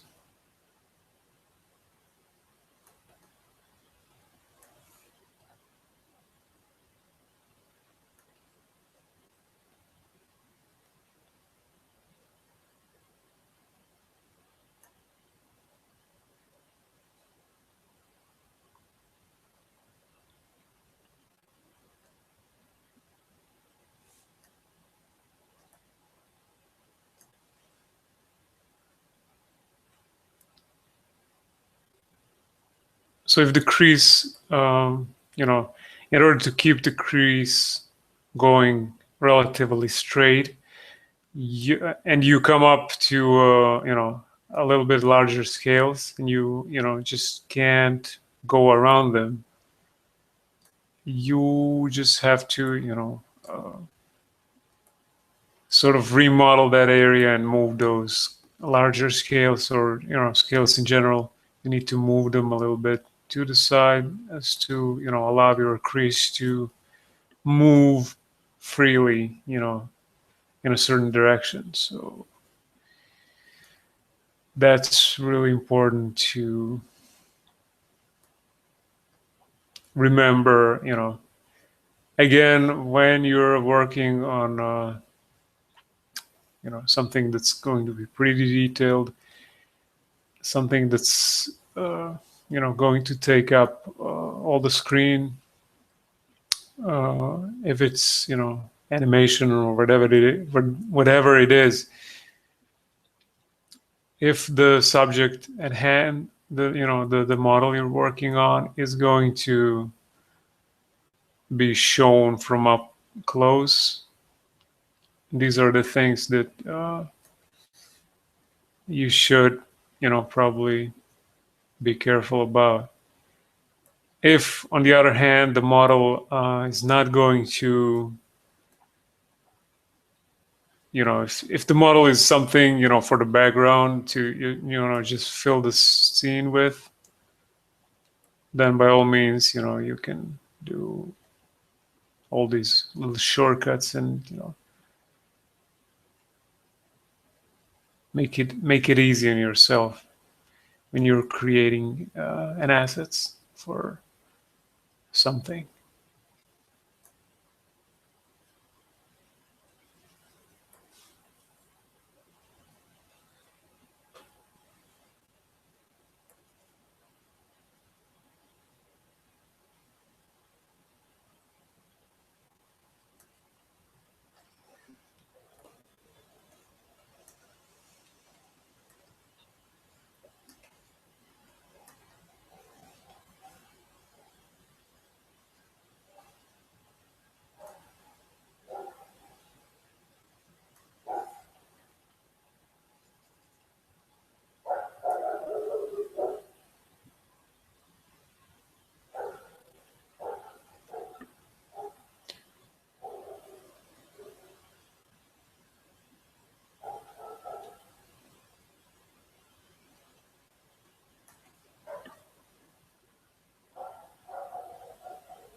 When I was talking about creases, also one other thing that's probably useful to remember is when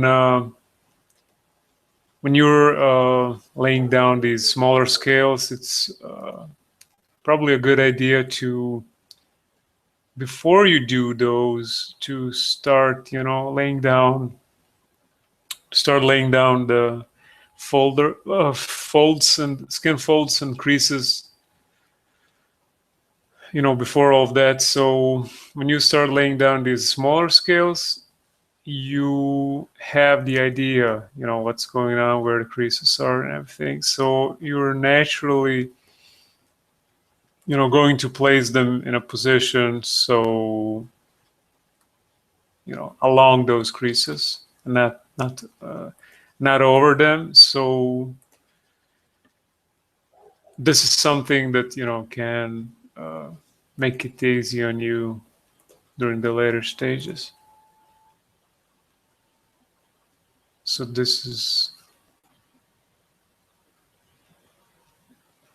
I learned something just now.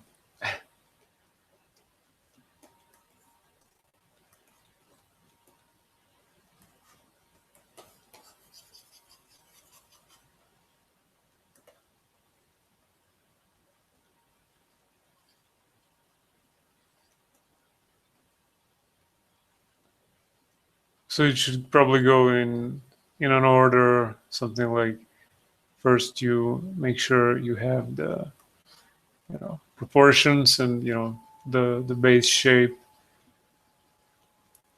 And then you lay down, the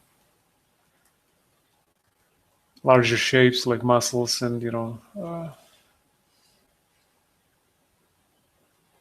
larger skin folds, some places where the bone can be like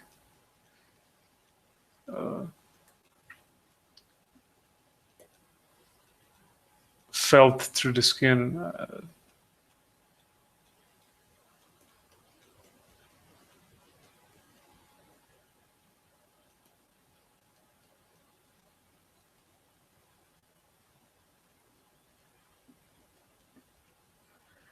And then, you can do these smaller skin folds and creases, and then these smaller scales and overlapping larger scales on the digits and some portions of the tarsal.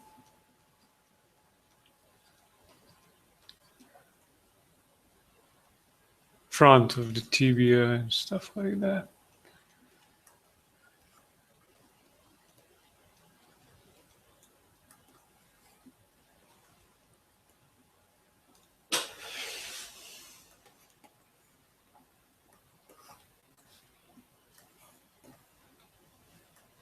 So yeah, this is a bad example of creases. This, as I said before, this is a lazy crease.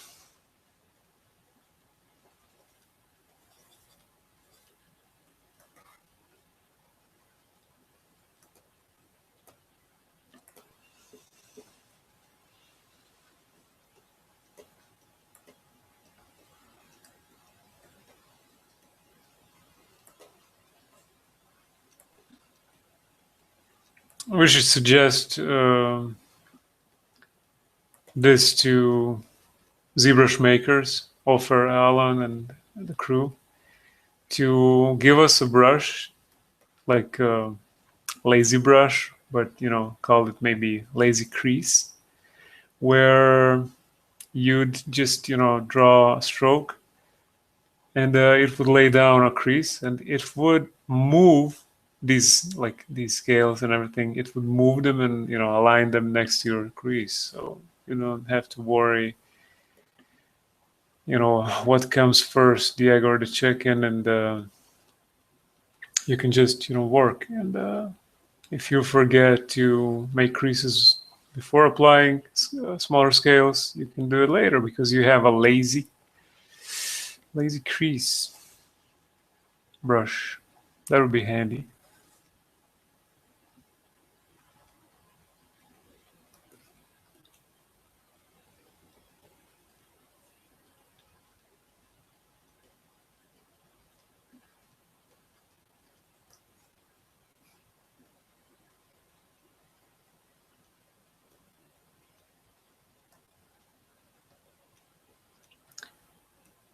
It would be pretty cool if I knew how to program, but I don't, so I can just fantasize about it, wishful thinking and stuff.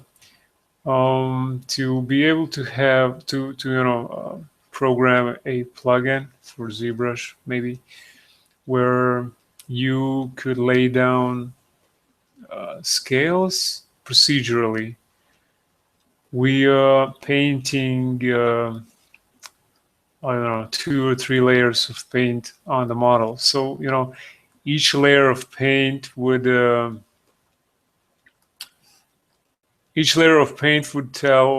this plugin certain information, on how to place and how to project scales onto a model. So like basically you'd have I don't know, 5 colors maybe, a couple other shades of the same color maybe, and then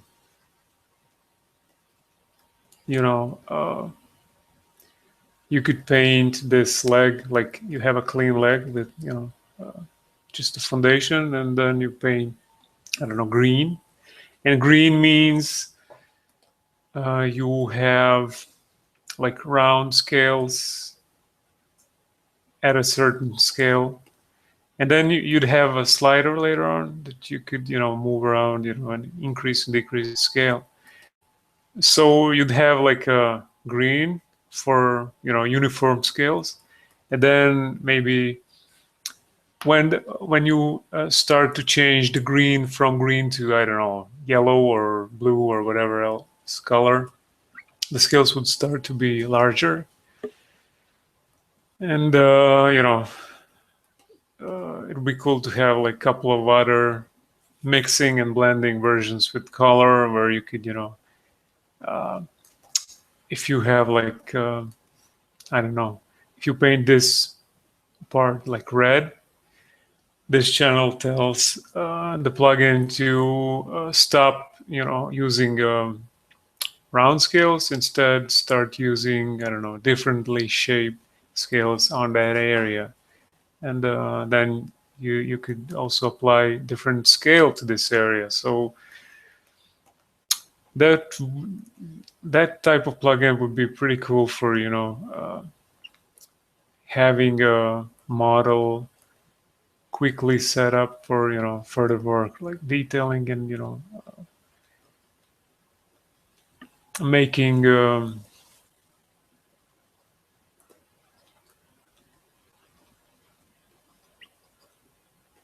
making it look even better and more complex and everything.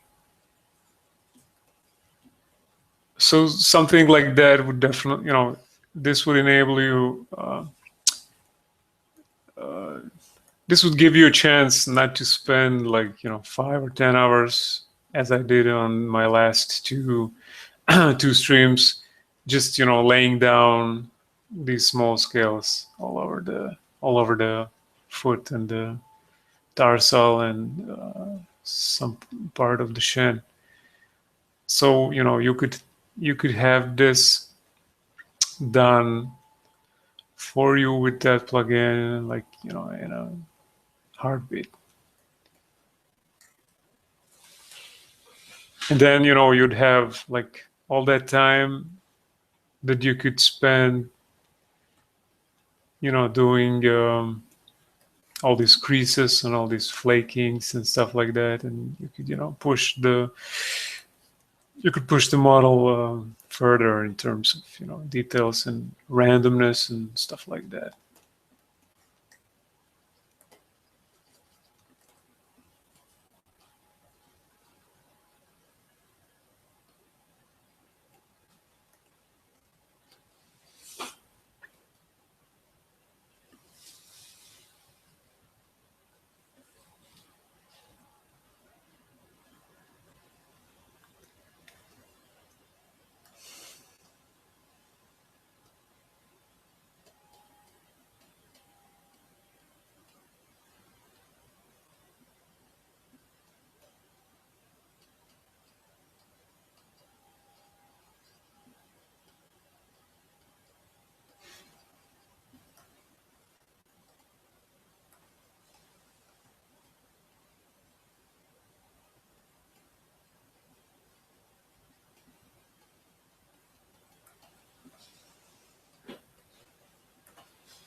Maybe I should save.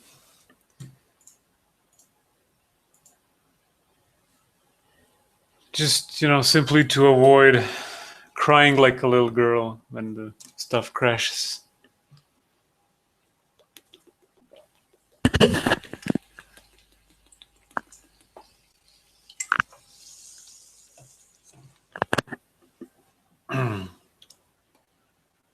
Gulp.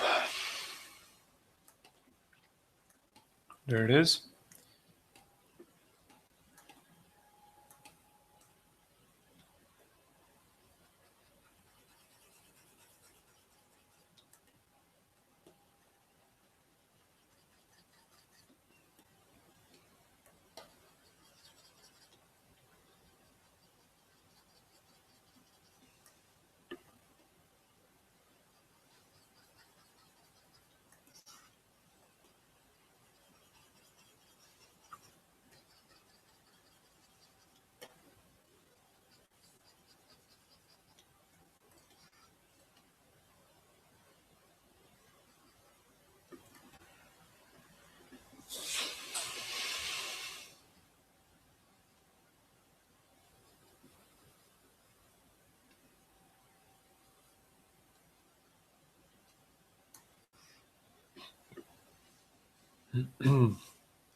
Let's wrap this up. Let's wrap this sucker up. Couple more flakings on these scales right there.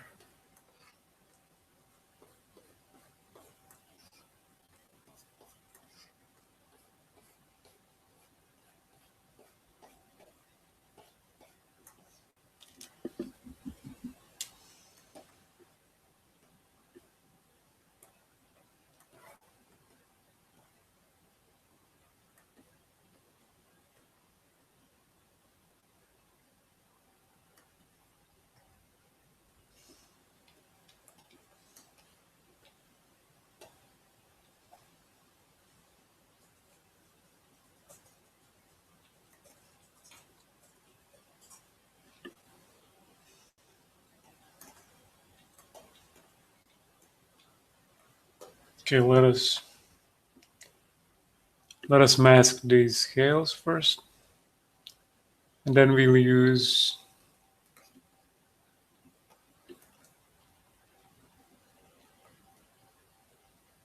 alphas to create flaking.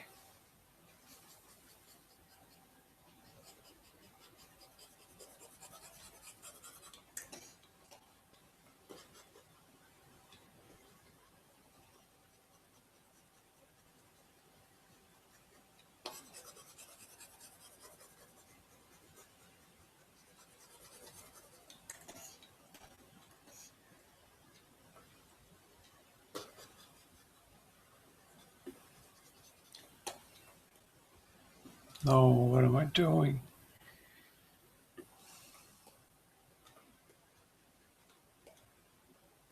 Wanted to invert mask. Oh, the undo button. So underrated feature.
Alrighty. Let me try and do this with standard brush.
Okay.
All right.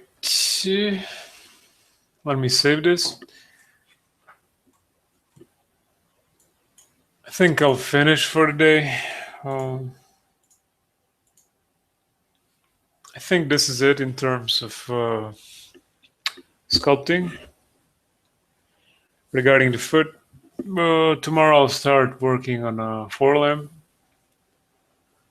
Hopefully I'll have it finished sooner and less time than it took with the foot, and then we're switching to the head.